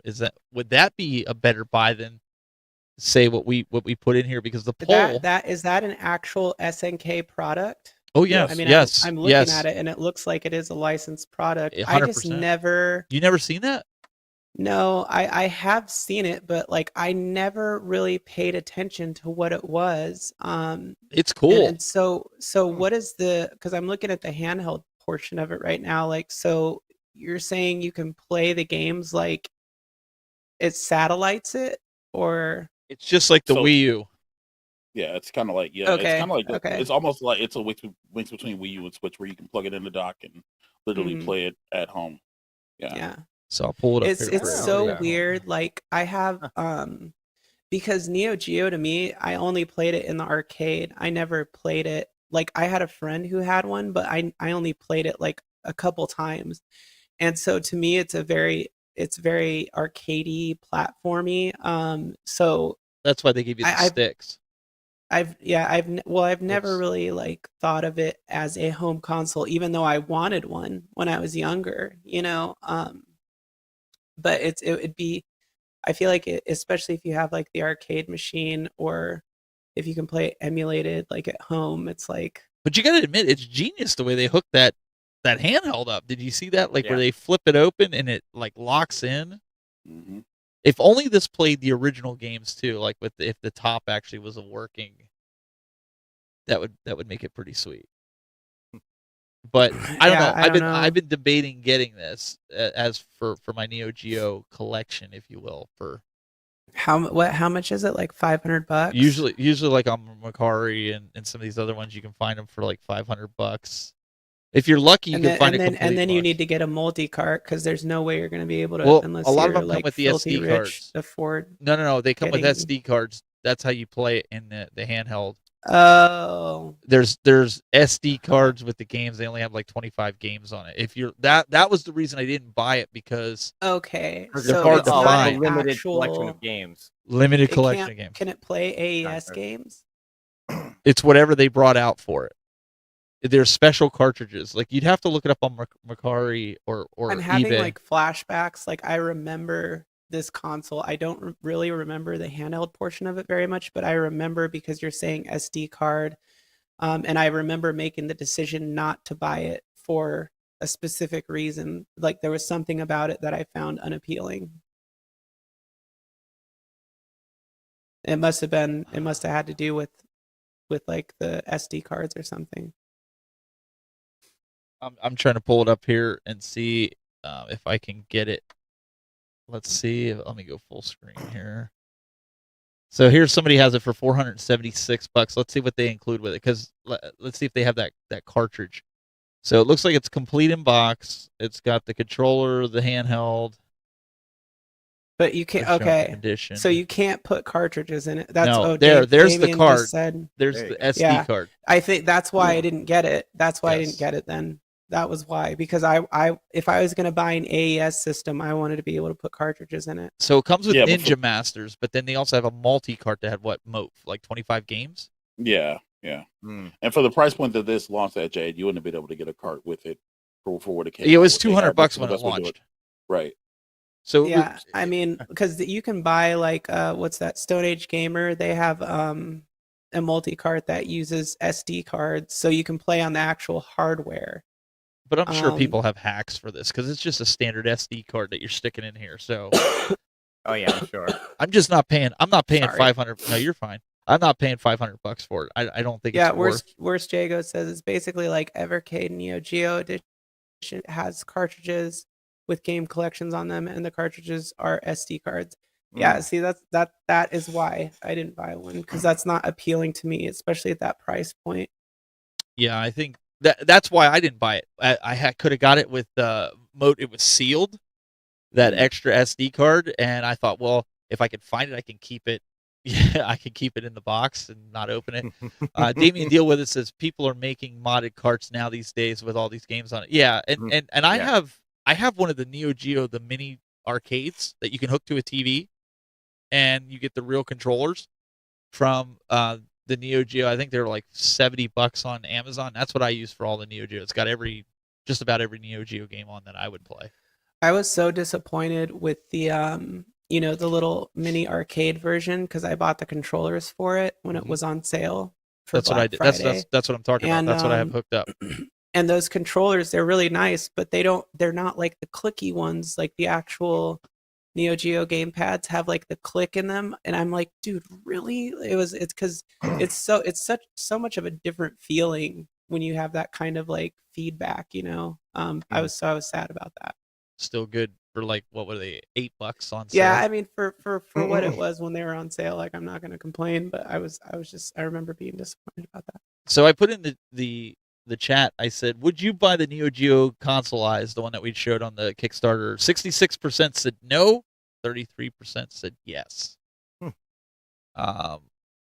So off topic, Shinobi Gaming says, the Golden Tee 3D Arcade1up is $315. I'm assuming he's talking about the XL at Best Buy. So if anybody's looking for that, can you clarify that Shinobi Gaming? I think that's the one I saw. I'm pretty sure it's the XL. I've the seen XL. that off and on for a while now. It's been going for that price. If they actually, if they actually have them. Yeah, Okay. it has to be in store because they won't Right. honor. Well, depending on who you get in touch with, they won't honor the price. And yeah, it's Yeah, exactly. So Best Buy's not honoring it? Is that what you're saying? So the way Best Buy is doing it is like my local Best Buy. I was in there. I was grabbing a Series S for my daughter's birthday, whatever else, right? And I saw the Golden Tee. They had the sticker for Golden Tee and T2. They didn't have any in stock, and I was like, "Oh, can we order this online?" And they're like, "Yeah, we can order online." So I'm starting to place the order. And I was like, "They're like, oh, we can't price match because it has to be in stock." I said, "Well, can you ship it here and get it in stock?" They're, "No, we can't do that. Can we speak to the manager?" Manager's like, "Yeah, no, we can't do that." But apparently, there's some managers that are just pushing it through. So it all depends on you getting lucky. So Oh, interesting. I don't have the annoying nagging voice to do that because screw it. But hey, by all means, if you get lucky, you knock yourself out. Mike, just put on like a blonde wig and go in there and like just Karen them to death, and they'll give you everything for free. Listen, next time I'll just go on there and do not like FaceTime you and be like, "Hey, listen." If anything, it's for the ambassador of women who's breaking down barriers and helping us all out in this scene. Like it's an Arcade1up. She's right there. You know what I mean? Like, Yeah. Listen. Jayde, break some barriers down. Read that super chat. That's right. Okay. You guys are assholes. I love you. We try. Okay, $9.99 super chat from Console Fanboy. Thank you, Zohar. And it says, Steven, not to derail the show, of course not.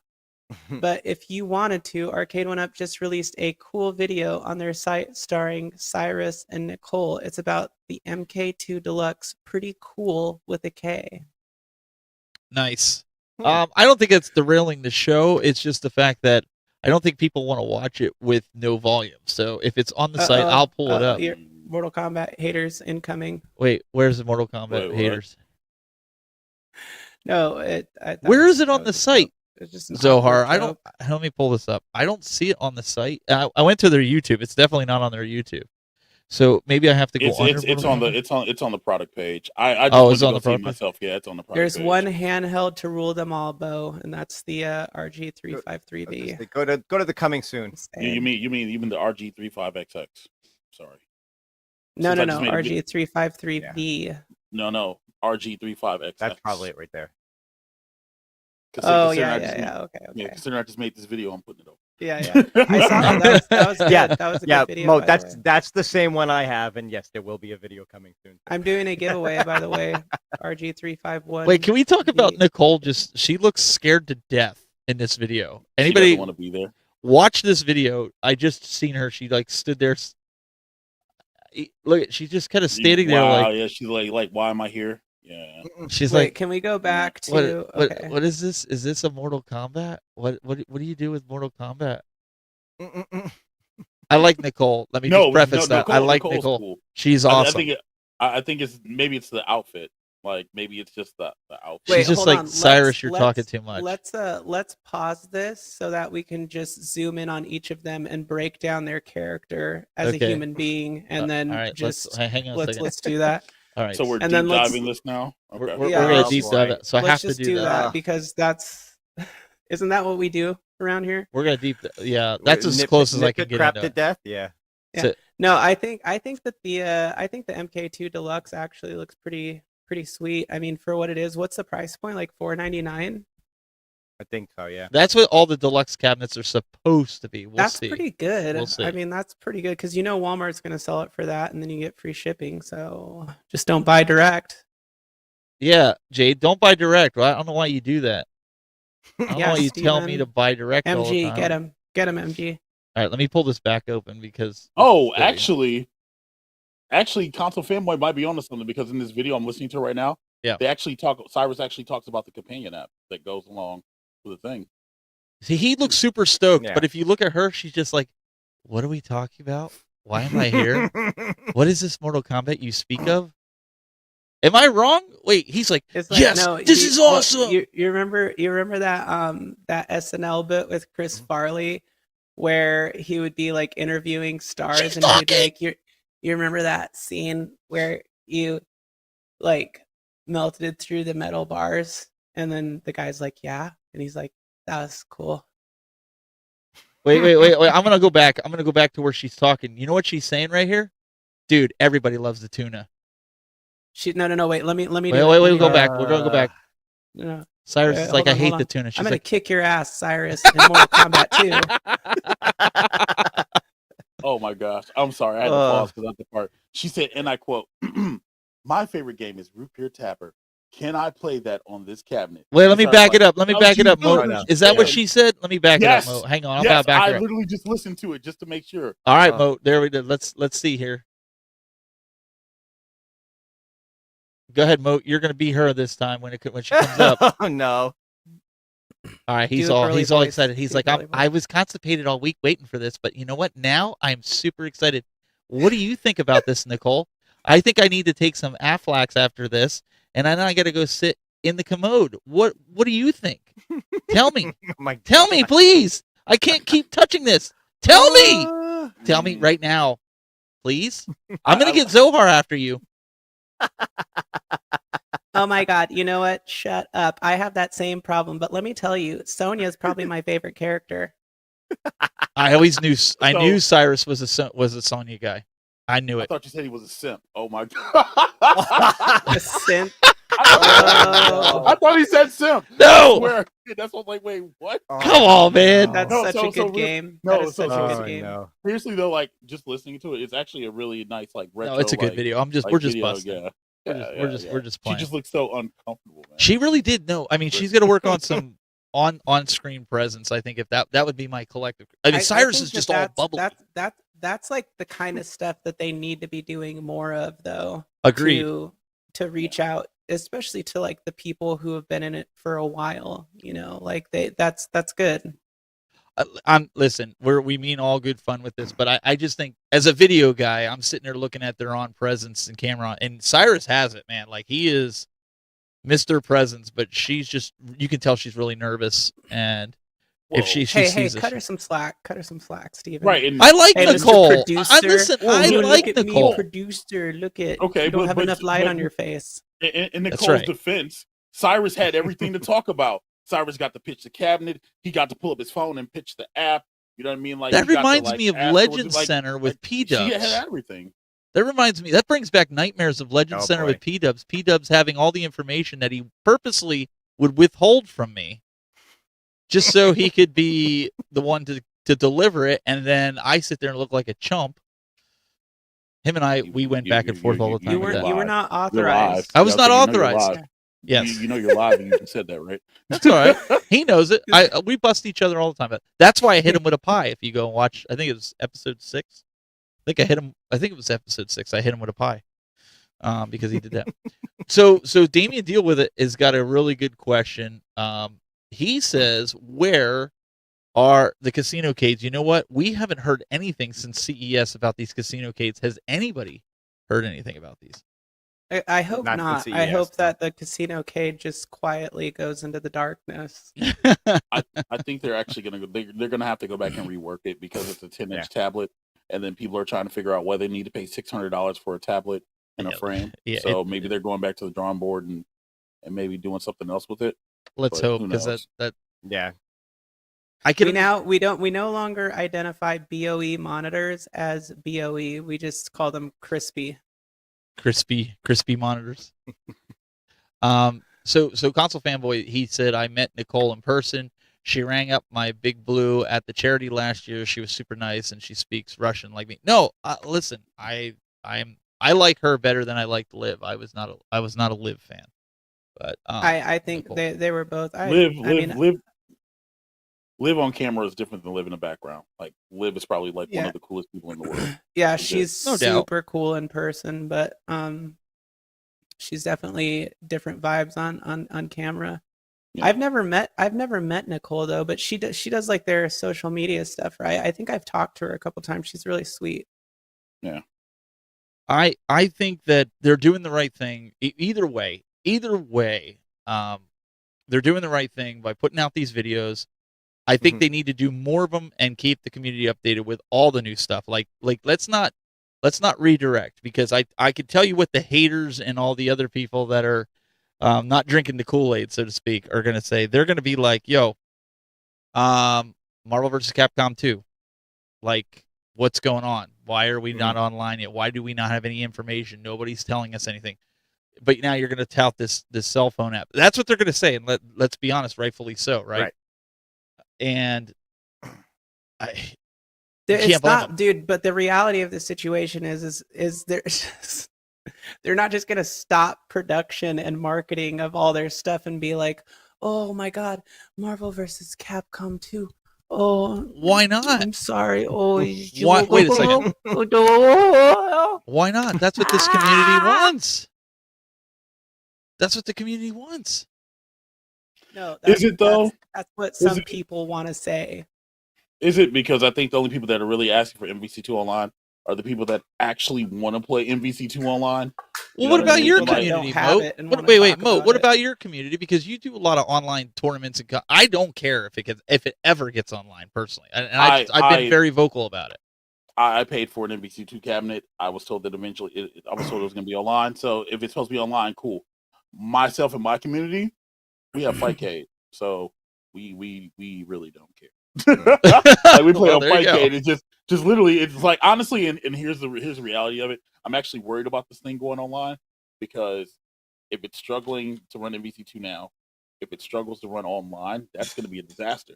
And then we're all back to square one. And then that's a whole different argument. Then that's a bunch like the haters or whatever else, right? They're going to be like, oh, well, not only does the game not play, but now it doesn't play online correctly. And you people were the ones that sold it. Yeah, I'm good.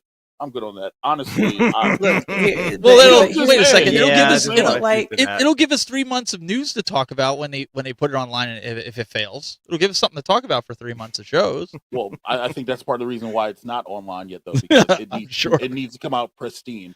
Like, this thing needs to come out and not flop at all. There needs to be a good gameplay experience now, especially since there's an app now. And again, I was listening to it, and they were talking about friends list and I think the potentiality of the app is big. Like, there is big potentiality for the app right now. Yep. It's not going to be anything impressive or that's notable. I don't really think, personally, in my opinion, but I think that the potentiality of it, and this is one of the things that I kind of discussed with John on the interview that I had him on for, was where, they're going, and potentially there are some really cool things that they could do with that app. Right. But I think that right now, I think there's kind of a stigma, like, oh, they brought out this app that's stupid and it doesn't do anything really. But I think that it is a good thing. I mean, just it's like baby steps. Look, they're taking baby steps, and they're also like coming back from a pretty hard. I disagree. I disagree, because with what? I disagree with what you're saying about the baby steps. As a guy that works in development, that's the wrong. You already have a negative stigmata about your company right now. You're already being drugged through the mud by the community. You're already overpromised and underdelivered. Now you're going to bring up a subpar app that, as far as I know, I can't send Moat a message and be like, hey, Moat, let's jump on, Big Blue, and let's deal with that. But look at the way that they do things. Yeah. You go. I mean, it's a develop. Just go, Moat. Just go. I'll just mute her. No, ladies first. Ladies first. Go ahead. She's got it. Oh no, I'm sorry. No, I apologize. No, I'm sorry. I love you. Breaking all I was trying to say was just that, like, look at the way that they do things, though. Like, generally speaking, when they release things, I mean, and this is something like, it's an app, so think about how much development time they're going to get off people using it and the feedback that they're going to get from those people. I mean, I hate to say that, but it's kind of the reality of the situation. I mean, I'm sure that they're using it in that respect, like, as the wider the user base gets and the more people become aware of it, the more feedback that they're going to be getting, and the easier it'll be to make adjustments. Yeah. And again, if you go back and you watch that video, and I think that's the real reason Console Boy Fanboy said it in there. If you start at about the 49-second mark, they do talk about being able to message friends on the app while you're away and friends list and things of nature. So there's certain integrations that are in this app already. Good. And depending on whoever's developing the app and what other features they're going to add down the road, it might be a good starting point. I don't know. I haven't seen it yet. I Right. would love to see a preview build of it. I mean, think about. I bet you there's going to be a point where you're going to be able to maybe even buy and download games depending on what platform you're using and stuff like that. I mean, You mean if buy they games do- for cabinets? That'll never. Yeah, like, that'll I- never I- happen. I- never I happen. think that eventually John already they're said it. going to have to come Nope. out with something for their legacy line. Nope. That allows you to Nope. download games to it. Same reason that they won't come out with parts for the and sell them, because they have to store them. They will not sell games that's not their market. John's already stated Look, that. He's they stated that can't- numerous times on interviews Right, we've had. but he's stated things that have changed before. They are not a right, multicade company. Yeah, he's They are made not going to statements sell before games. and said that this isn't going to happen, or this is not possible, or this isn't possible. And- Yeah. Go ahead. And No. technically, he can't say that they won't sell games because they sell games on the Infinity game table. But that's So that was ecosystem already designed. That's exists. board games. Right, They're not if gonna you do it. watch- which is true. But he's also said to be, and I remember this. I remember this on the email because I was pushing this because it literally was after Max, Justin, and Matt did an episode of Triple KO, and I'm trying to remember what Chill and Chill episode it is. But I literally asked him. I was like, well, they talked about you guys getting the license for MVC2, whatever else, right? So it had to be right after that. And I was like, what's Damien. the possibility of you guys like pushing this out and I selling think it? And he so. was like, literally he said anything is possible. So that stance kind of changed from no, we're not going to do it to maybe it's eventually possible. Yeah. And Jay might be right, where you might not be able to buy the games directly, but there might be something. You that might want to allow know the games why to I add say to that it. they can't? Look at all these guys that are adding games to the pinball machine, the Arcade1up pinball machine, and what's happening to those PCBAs when they're adding games to it? They overheat. Oh yeah, of course. So because it's these not designed as these portable. chipsets. That's a risk that you take when you're doing that. I mean, technically, Arcade1up machines are not made to be modded. Like, they have specific Right. parameters that they have to run within. As Right. far as the hardware. Well, that's is why I'm concerned. saying you. So if you mod it, you're risking that. That's why I'm saying putting you're it at not going to risk. have games that you're going to buy unless they come out with a special if they cabinet have to do so that. they if would they have have to have hardware a specific that is machine made Right. for designed for that, it. Right. For then instance, then it's not going to be an issue at all. I mean, yeah. I don't So if foresee you- it. if you do, I don't know. It's easy enough if you do well, since we're talking about MVC2, if you do MVC2 and somebody wants to buy like the Street Fighter games and maybe put them on that cabinet, you know what I mean? Because that they're in that same infrastructure and that they're going to work on that board, they could do it. But then it's I agree with you in another way though that they're not going to do it because if they do that, it does kind of kill off their business model. They make You know their what I mean? money. bring up worst Yeah, Jago's so- comment, please. They make their money from selling cabinets with the artwork because it's all licensed. If they start Yes, giving yes. you the Right. ability to buy games, then now you're in. No, but encroaching you're at missing games you're territory. missing what I'm trying to convey here. And can you please bring up worst Jago's comment? I was telling you before about the parts before I bring up worst Jago's comment that they weren't going to do it, and you're like, yes, they need to do it so they can make these Arcade1ups. I'm like, Jade, they will never do that. I'm telling you because 3 years ago we interviewed John. Look, They will their never do business it. model, They're from never a going to do it. monetary point of view, their business model cannot stay exactly the same. And when you look at their legacy line of cabinets, and this is something that I talked to John You're about. on wrong. camera, Their audience is the consumer. We are not the consumer. right. We are But the there is hardcore also- enthusiasts. There is You're not going to also get a consumer to download games and put them on a machine. It's not going to happen. At Games fights Let- this, let me and know when I can iArcade speak. fights this. Fight. Well, I'm being real here. Like this is No, this is I'm absolutely listening to you. asinine I'm because it's listening to not you, and correct. and It's not correct. okay, but that's like your opinion, man. Yeah, Look, from John D we're- himself and from Scott Bacharach. So you tell me the CEO of the company doesn't know what he's talking about? No, what I'm saying is that when I spoke to John about it on camera, he seemed He skated around it like every other question you asked he him. seemed receptive to it. He skated because around every question you asked him. look, If you want to be here's- honest, Here's the reality of the situation. If they have their legacy line of cabs and they're getting to a point now where it's like they started, with something small and moldable, and now they're at a point where they're kind of reaching like a state where everybody's like, okay, it has the light up, no riser, light up coin door, light up marquee, better controls, whatever. It's all one piece. And so they're moving to a point where it's like, okay, if you were to release a cabinet line that was a little bit higher quality, or maybe just a little bit bigger, You mean like and the then pros? it had a downloadable platform on it, i.e. like a Capcom cab, then people are going to be able to buy game packets or buy games for that, or have like, even, you know, if you really want to get nitty gritty, like an online service where you can subscribe and play different games on it from that particular brand, that licensed brand. Because whatever they're doing, they're going to be using their licenses that they have. And John has said before in the past that they're not necessarily always going to release cabs for some of the licenses, particular licensed games that they have. So then that opens up the possibility that these are games that could be released separately. You could just buy the game for, you know, $9.99 and then download it to a certain platform, even if they do it on a level of it being consoleized. I'm just saying, like, this is the reality of the situation. They cannot, as a company, continue to do the same exact business model. Sure they can. And 100%. expect, no. You're wrong. No. You're wrong. Let me You're ask wrong. let me ask all the guys that are in the chat room right now that are at games influencers. How many of you that are in that group of 30? Let me ask you, in that group of 30 in there, when At Games gives a downloaded pass, wouldn't you say at least 10 of those guys out of 30 cannot get a stupid game to install on their pinball or At Games Legends Ultimate? Listen, and these are nerds that are in doing all this stuff. These are guys that are playing with this stuff in and out. These are the guys that are in the chat room right now, not the Apples to consumers. oranges. No, it's not. Bull crap. They got a store you can download. You click a button.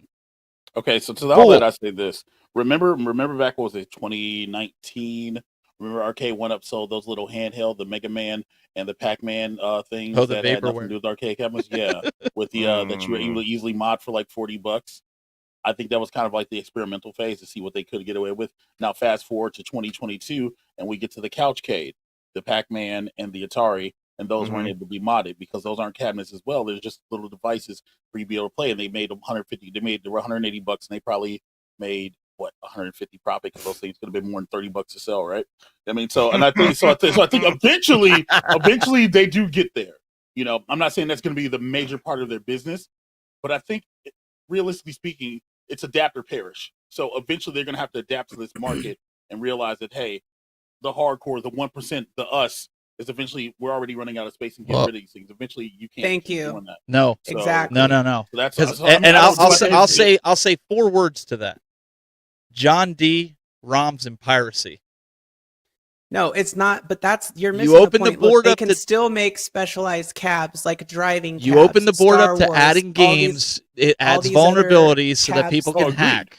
Agreed, And but that's there what are- he does wait, not want. but that depends on how you do it. I'm going back to looking at iArcade, because that is iArcade's model. Right. They're not open. You cannot You can hack it. add. There's hacks for it. You can add Oh, every yeah, no, game it's- to oh, it. no, yeah, it's- but you gotta oh, be no, an it's definitely Uber hacked. nerd. It's No, definitely you gotta hacked. be an Uber nerd on that one. But though. look, the look, normal this- people who own an iArcade are not going to figure out how to hack it and throw games on it. They're going to buy their $5 and $10 game that they want, and they're going to put Well, it once on. Moot makes a video, they will. Wow. All right, so hold on, full transparency, in my Discord. If you go look in my Discord deep enough, there is a video, because somebody was trying to help me out, of the iArcade being hacked with the Arcade1up PCB of X-Men versus Street Fighter, so I could stream. Oh no, the iArcade's already been hacked.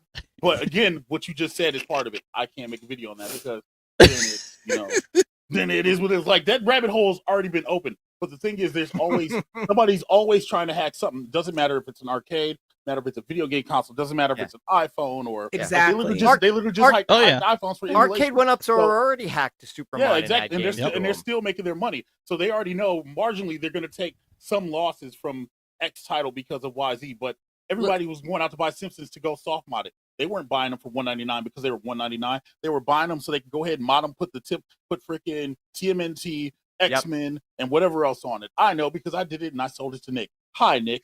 I'm just saying, like, listen, and it's not going to make a dent in their pockets. There's enough out there for everybody. Well, So Yeah. eventually, it's gonna happen. I It think happens I tomorrow? think Of course people not. are misunderstanding when I'm saying giving people the option to download games. Look, if you have a legacy cabinet, okay, let's just take the most basic example. Let's take the current Capcom legacy cabinet, and let's say that they give a firmware update that allows you to buy a package of 12 more games for that cabinet that are licensed, that they already had licenses for. Okay, they're gonna make money on it.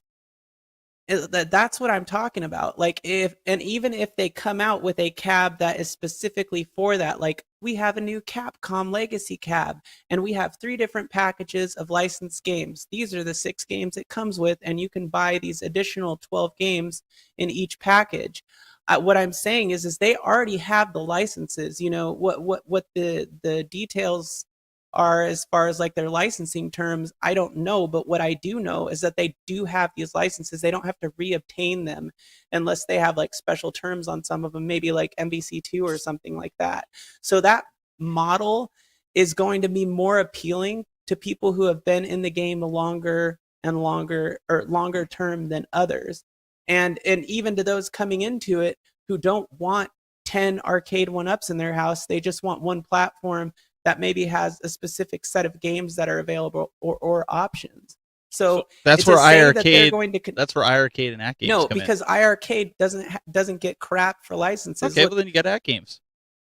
Okay, At Games, I mean, they have some licenses, but it's still not as good as what Arcade1up gets. Like, you're not going to get, look, and Arcade1up is still going to be able to sell things like Star Wars, Tron, you know, and some of these other games that are very control or build specific, like Dragon's Lair, where you have a scoreboard, and that's what people still want. People still want things like that. Oh, I just got it. Okay.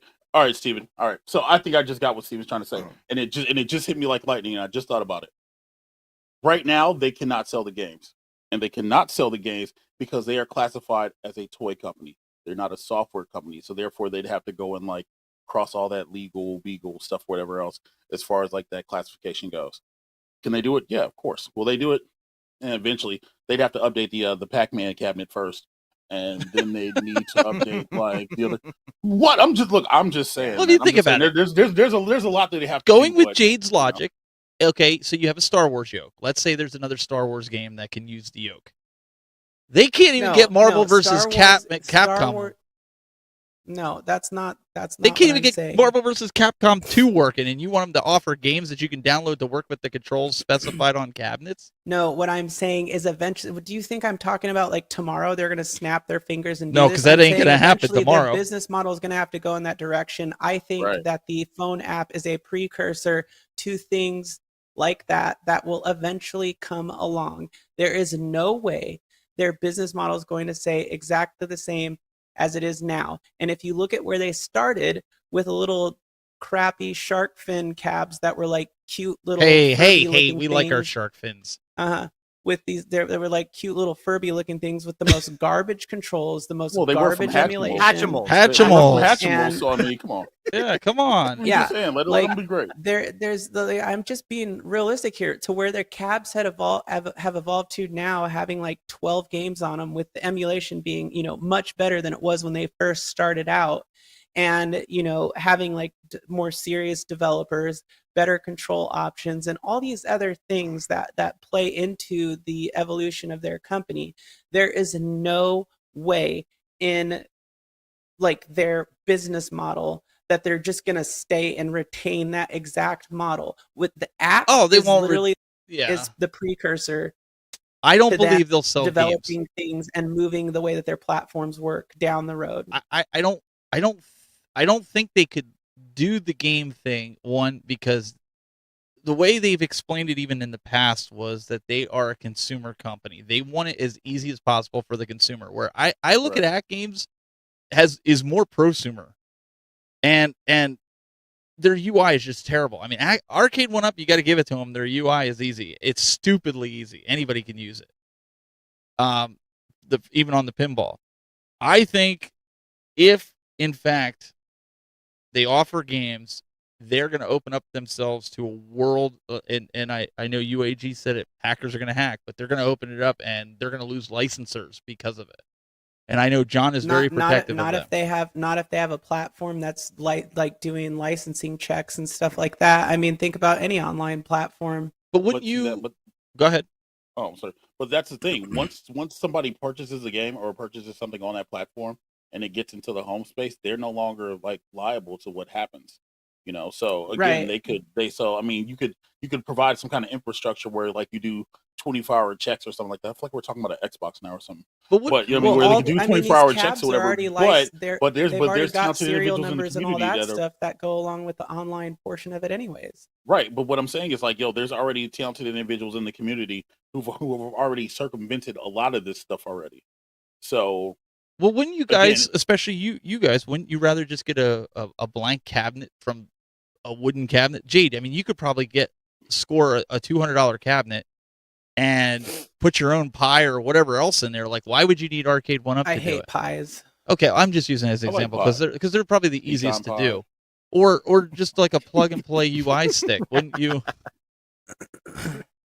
I mean, is that convenient? Sure, but I mean, like, it depends on what you want. I mean, you have some people like me who have found along the way that, you know, I would rather have like a nice big fat multicade that feels like big, sturdy, and like the real thing with the coin door and all this other crap that's running off a PC that can power all these 3D fighters and all this other stuff. Yeah, so why would you want a 3/4 like that? I don't. I'm just talking about what they're going to have to do with their business model. Like, that's the reality of the situation. And not everybody is like me or some of the rest of us where you can build your own cab or where you can maintenance a cab or where you can put a cab together. You know, like, just the whole point of the company is like just to get something that's built and ready to go already. Their big market is functional furniture.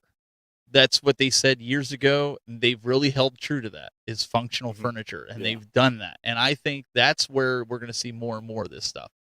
I think the games, it's not going to be that. You're going to see more of those stupid game tables, but in like, they would not be making an app unless they had plans. The app is for stupid leaderboards right now. Yeah, right now. Right now. Okay, so then you could chat your friends on it, screenshots, upload to social media. That you remember Sega TV?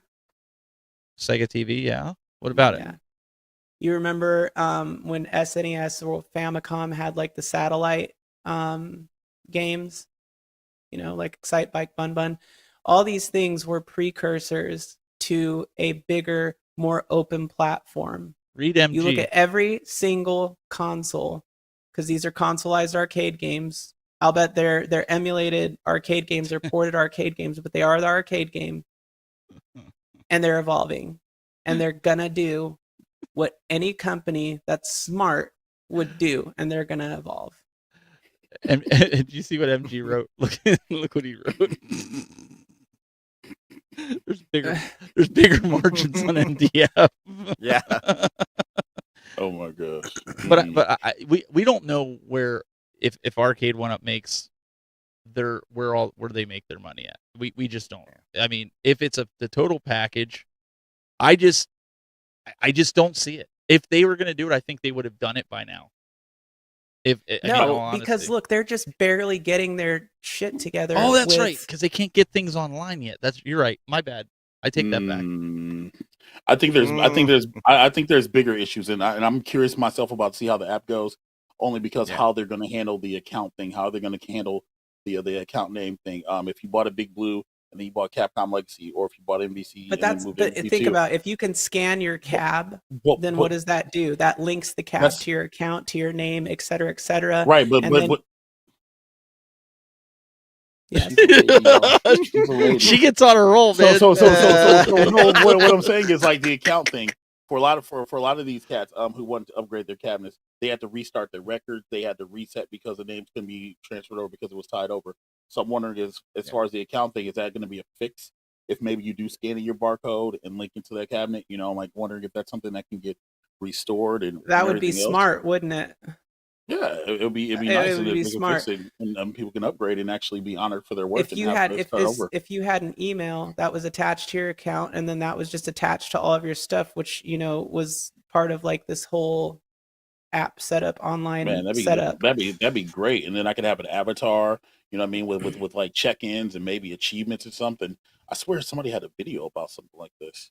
I don't know. Huh. I don't know, Jade. Worst Jago came back. He says, you can only make $50K on $20 upgrade packages if 2,500 people buy it. That's peanuts for Arcade1up. They sell Right. toys at a Yeah, but way it's not bigger it's margins. not always in its entirety about their profit margin. Sometimes it's also about their appeal. And you have to think like what it's like Microsoft, Xbox, all them. I mean, how much do they make? How much profit did they make on the PS5 and the Xbox, like these companies? Oh, they don't You make know? any. They don't make any money. A lot of Yeah, times they it's a actually complete- lose yeah. money. Yeah, they're Yeah. losing But, money on all Well, that. Exactly, model. but in the But- long run, where are they making their money? On hardware. Yeah, it's just a lot of these things where, like, as far as like digital sales go, a lot of companies prefer digital over physical because they're not really spending any materials to make these games. They're printing them off. Right. But to that point, there's two sides of that. Like right now, and then on the still Microsoft, selling them for the same price. by the right, way. and on the Microsoft Store right now, you can buy a lot of these games, that are arcade classics right now for 99 cents a piece on Xbox. So if you, I mean, Right. I guess, But you're so not what's the playing it bigger- on a skinned But- arcade. But you could with the Intech gaming panel, you could do that, sync it up via Bluetooth, and Right, then just but, throw an but Xbox not in there. everybody. That's not going to appeal to everybody. I mean, yeah, like because think about people it. are lazy. We're nerds. We're Yeah, nerds. people- We're yeah, and hardcore. We're people- like, yeah, oh, of look at course. this And- device. Yes, yeah, of You course. know? And people are lazy. Like they want it. It's their money. They want it now. I completely get all that. Yeah. But I guess the same thing would be if they let's say if they did open up a store like this, right? Then that requires them to maybe download the APKs and put them on the thumb drive and throw the thumb drive or the micro USB inside of a cabinet. Already, you've lost 70% of the audience because 70% of the audience doesn't want to do that, or maybe they don't have the capability to do that. Again, a lot of these things are people just want to grab them, plug them in, and play them. A lot of people don't even update their cabinets. What's going to So- keep? Look, I put a video on my YouTube that was from another YouTuber who is like a casual, a normie, so to speak. I saw that And video. his basic thing that he said was, I'm gonna sell these because even after a while, like even my friends coming over, it gets old. And so it's like, what's gonna keep that cabinet in their house? That's going to have to be a part of their business model, because there's going to always be the collectors who are just collecting them, and they're probably not going to sell them or not sell all of, like, very many of them, because they just want that big base. But then there's going to be the people like that who are like, what I got news Why do for we you. wanna They're, keep they're this? throwaway cabinets. They're not made to be in your house forever. So if by the time you're sick of them, they're gonna die anyways. show us a picture of your basement again, please? Well, that's what I said. Mine have been, but I think the $300 ones. Let me ask you something, and this will put an end to this debate really quick.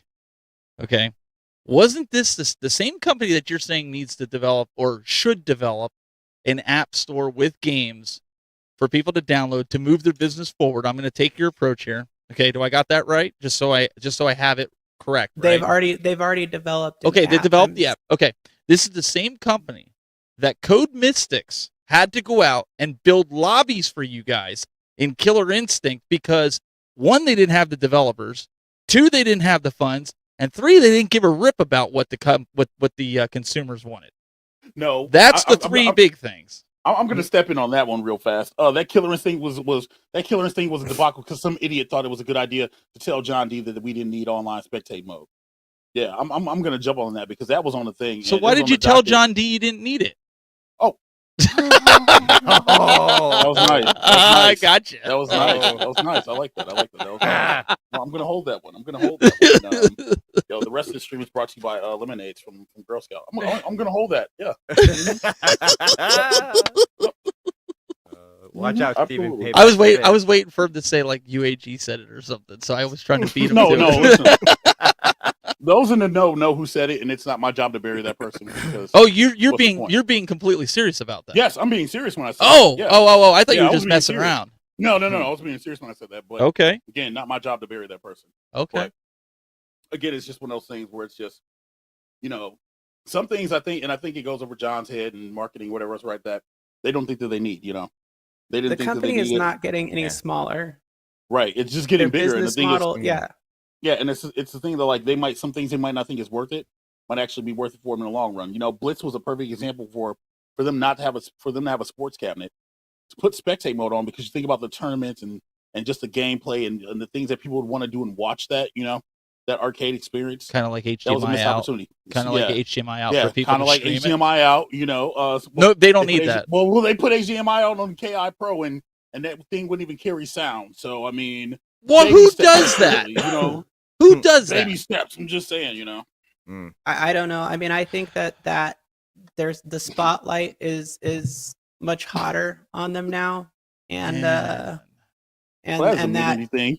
That doesn't mean anything no, because it doesn't necessarily mean anything. I'm just saying, like, their company is getting bigger. They're growing. They have a lot of licenses, a big game licenses. Mhm. They now have this app, and they're starting to slowly interlink their platforms with this app, and all of these things are going to bleed outward, and it's eventually going to cause change in the way that their business model Agreed. works. And I agree with you.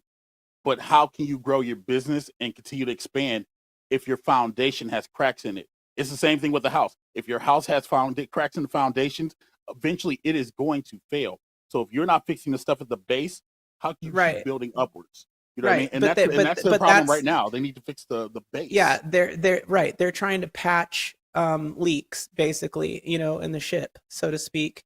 They're trying to patch up these leaks, and they're going to have to repair all these areas that they have problems, which I think that they are eventually going to get on top of it, but in the long run, in the long term, as far as like the size of the company and their business model moving forward, there's no way that it's not going to evolve to at least have some digital portion to it, or consoleized version of something. Like, they're going to have to start offering something that's different, or that gives people a way to devil's advocate. What's the word I'm looking for? To everything in one place. Centralize it. Centralize, yeah. Yeah, centralize devil's advocate, though. And I was sitting here thinking about this while we are sitting here talking about, what if they're actually losing money? I know that sounds really funny. It could be. They wouldn't tell you that. But yeah, exactly. What if they're actually losing money? And a lot of this stuff is like, here, let's get this out so we can recoup some losses. You know what I mean? They could be. I mean, they did lay off people. I mean, yeah, I was just about to say that. Yeah, like, because a company that's selling millions and millions of cabinets and products and things of that nature shouldn't be laying anybody off. You know what I mean? Unless they're just really bad at the job. But a lot of people got laid off, from what I understand. So, what if that's the case? What if it's what if it's the reason why these cabinets keep getting marked up, but things getting brought down to where it's like the R&D maybe getting to the point where this needs to be perfect so that these individuals buy it, so we don't have to keep sending out PCBs or swapping out control decks, et cetera, because you got to remember all that's cost as well. Mm-hmm. So what if Bill, you've been quiet this whole time. I want to give you a chance to do some rebuttal here. No. Because I also want to bring up, go get the popcorn. Are you kidding me? I want to do a quick skit really quick. Popcorn sounds good. This was a phone call earlier. Hi, Steven. I'm really sick today. Do you think that we could only keep the show to an hour? Yeah, sure, we could do that. Or if you got to jump off, that's totally. Let me do my impression. Wait. Yeah, I was like, you could jump off. Wait. And she's like, okay, yeah, because I'm really sick. Here it is, 2 hours into the podcast. Arcade1up needs to do this, and this is going to be for their business. And they need to do this, and you're wrong. And no, you're wrong. And it's 11 o'clock, and here we're still going. Yeah. Are you done? Yeah. Then I want to turn it over to Bill. So go ahead. Go ahead. You seen? I've been talking so much. I have the real black lung. Okay. I had to bust your chops on that. I've been coughing up chunks of coal. Here's Oh Steven, though. Here's Steven. Yeah, we'll definitely keep the show to an hour, 2 hours in. Wait a second. This isn't. No, don't put this on me. I said if you have to jump off. I usually try to wrap it up after about an hour. Yeah, 20. let me just abandon my crew here. See, I knew it. Bill, No. put a bow on this, man. Give us We the definitely need to wrap this up. We got to wrap it up. Going off the rails here. They love it in the chat room. Yeah, I'm sure that they do. Look, who knows? Who knows what they're going to wind up doing in the future? But I have to say, I mean, just looking at them the way that they are now, I don't see it as their business model. Their business model is to try to sell the same cab over and over again. You know, they're going to keep selling. Why, put out a cab that, you can download a bunch of games when they can sell you, a Pac-Man again 3 more times?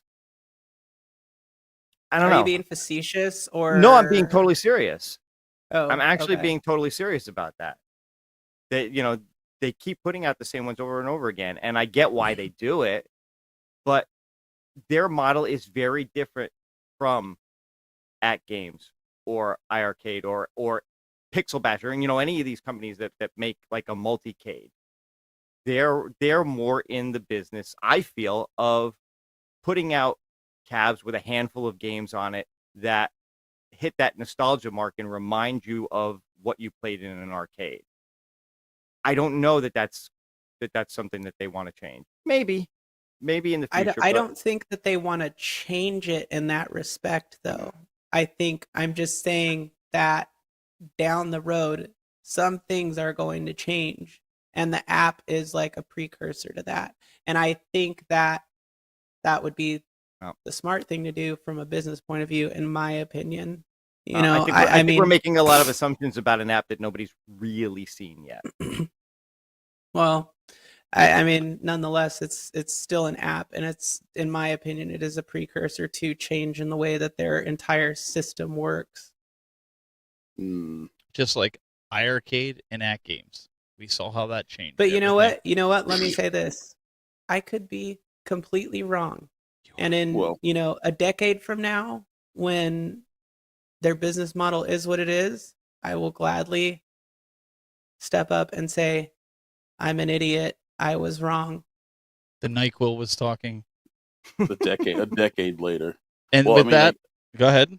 No, I was going to say, well, I guess we'll find out about that app thing in the very near future because of the thing. So we'll find out in the very near future. Who else can do what they do at that price point, though? That's what I want to know. Somebody tell me who else can do what they do at that price point.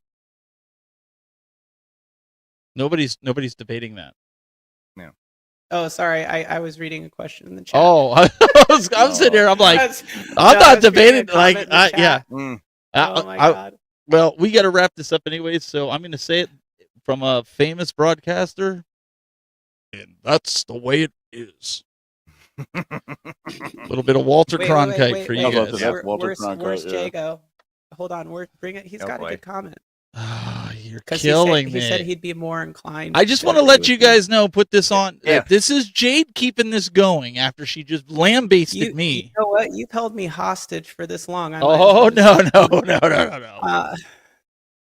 But he says, I'd be more inclined to agree with Jayde if Arcade1up showed any interest in just fixing bugs. How can they offer new games and never fix bad bugs that were released? And yes, to that, I mean, that's kind of like what me and Mike were talking about, like that they need to fix these things. But I think that these are things that they're working on. I mean, at least with a couple of the newer games that they've released. And I know that like Street Fighter has gotten like the newer gen Street Fighters, and I think Big Blue have gotten some updates that are supposed to fix latency and input lag. Well, I still think the emulation is screwed up on some of them, but I mean, the point being that I think that they're going to, because of the amount of attention that the company is getting, that they're going to fix some of these bugs. And with that being said, the platform is never going to be arcade perfect. It's either going to be ported or emulated. Fixing the bugs like they did in Terminator 2 for the audio, and how they fixed the bug for the sync in the audio video in Dragon's Lair, and how they put Marvel vs. Capcom 2 online. And they put spectate mode in Mortal Kombat. I love my Dragon's Lair. Just wondering. And this is how we end up here another hour. No, we're gonna wrap. We're gonna wrap. I wish they would fix that, but it's not something that destroys the entire experience of the cab. To you it doesn't, but to other people it does. That's the point. Either way, we will carry this discussion on next week. I got to wrap this up. Their business model 10 years from now. The NyQuil's kicking it on her. Ladies and gentlemen, Mr. Mike of all trades. Mike won't be with us next week. Mike, why aren't you going to be with us next week? because I'm being kidnapped to help host and commentate the well, not being. I was asked. I'm not being I'm not being kidnapped. Okay. But next week Thursday on the official Arcade1up channel, there will be a Street Fighter 2 Champion Edition tournament. I push for hyper. Is that the future of Arcade1up? I'm just asking for a friend. Listen. It's so from what I understand, and here's the interesting part that people should take from this.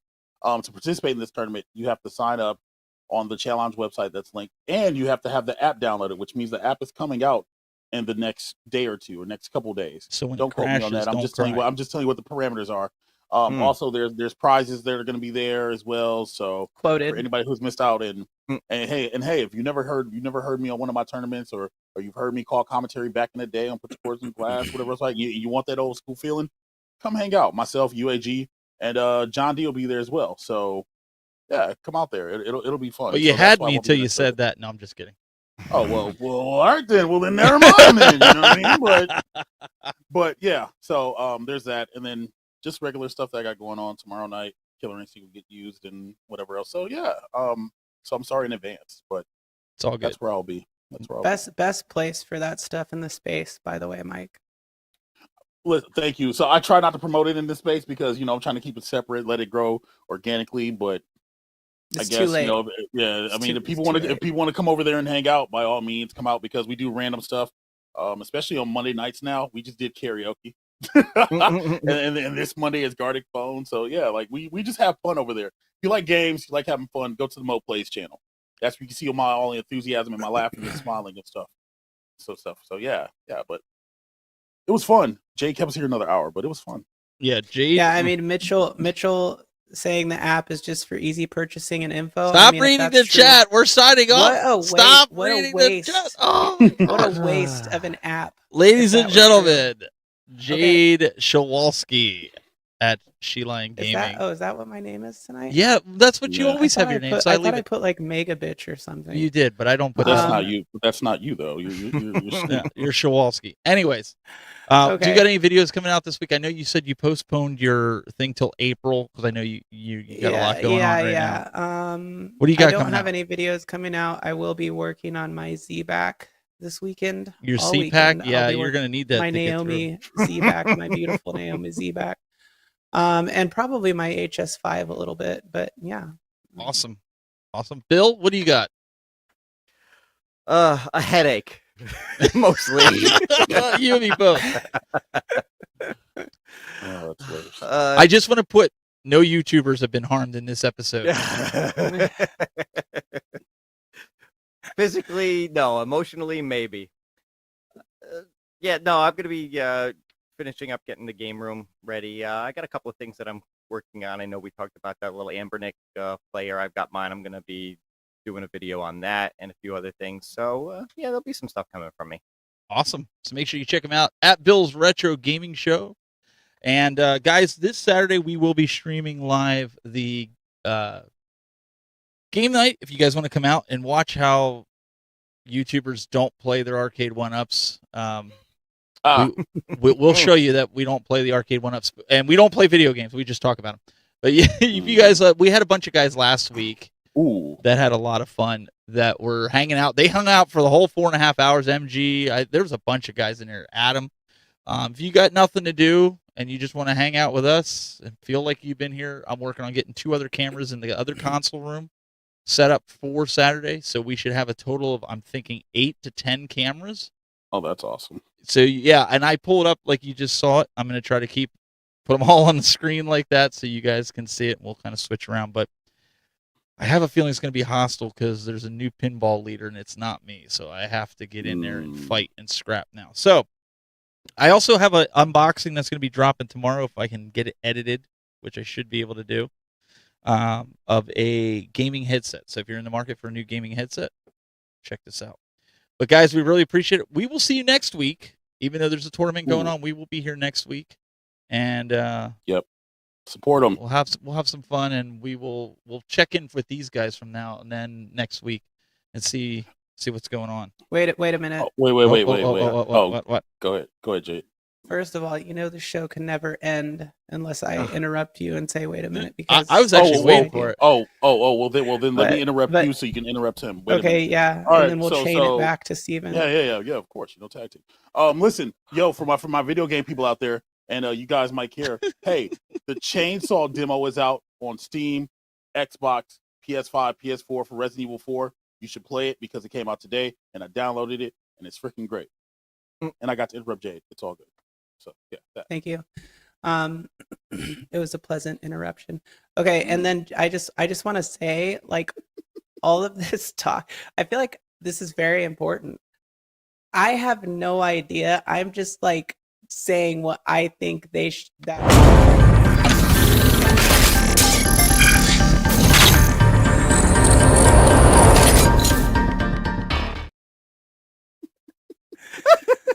Oh my god.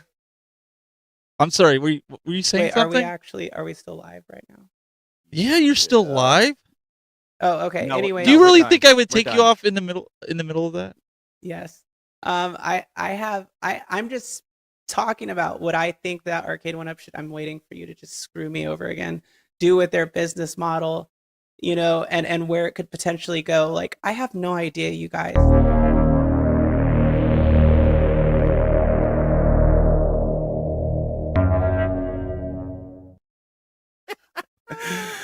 Oh my god, Steven. What? I didn't. I think the TriCaster has a mind of its own tonight. I doesn't don't know even what's matter going anymore. on. You know what? It's- Here's what's gonna happen. Let me just predict what's gonna happen instead of even telling you guys this. People are gonna watch the stream and they're gonna be like, "Look at this dumb bitch. Doesn't know what she's talking about. Just, you know, thinking that Arcade1up's gonna do all this stuff." I'm talking about a business model, what I think they should do, and what I think makes sense in my mind. Okay, I have no freaking.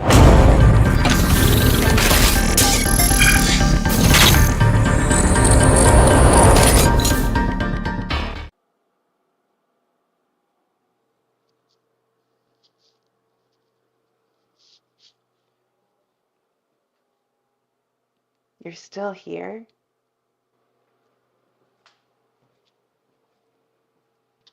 Go home. It's over.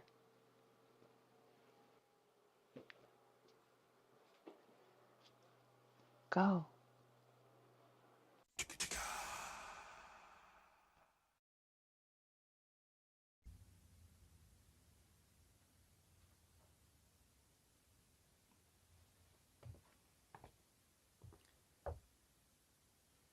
You're still here? It's over. Go home. Go.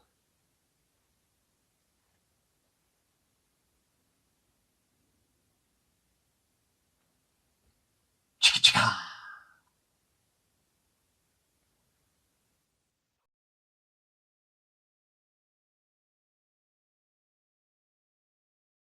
Are you frozen?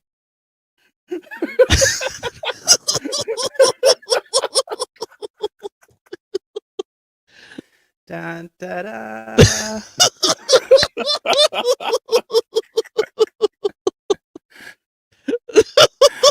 I love all you guys. Have a great weekend.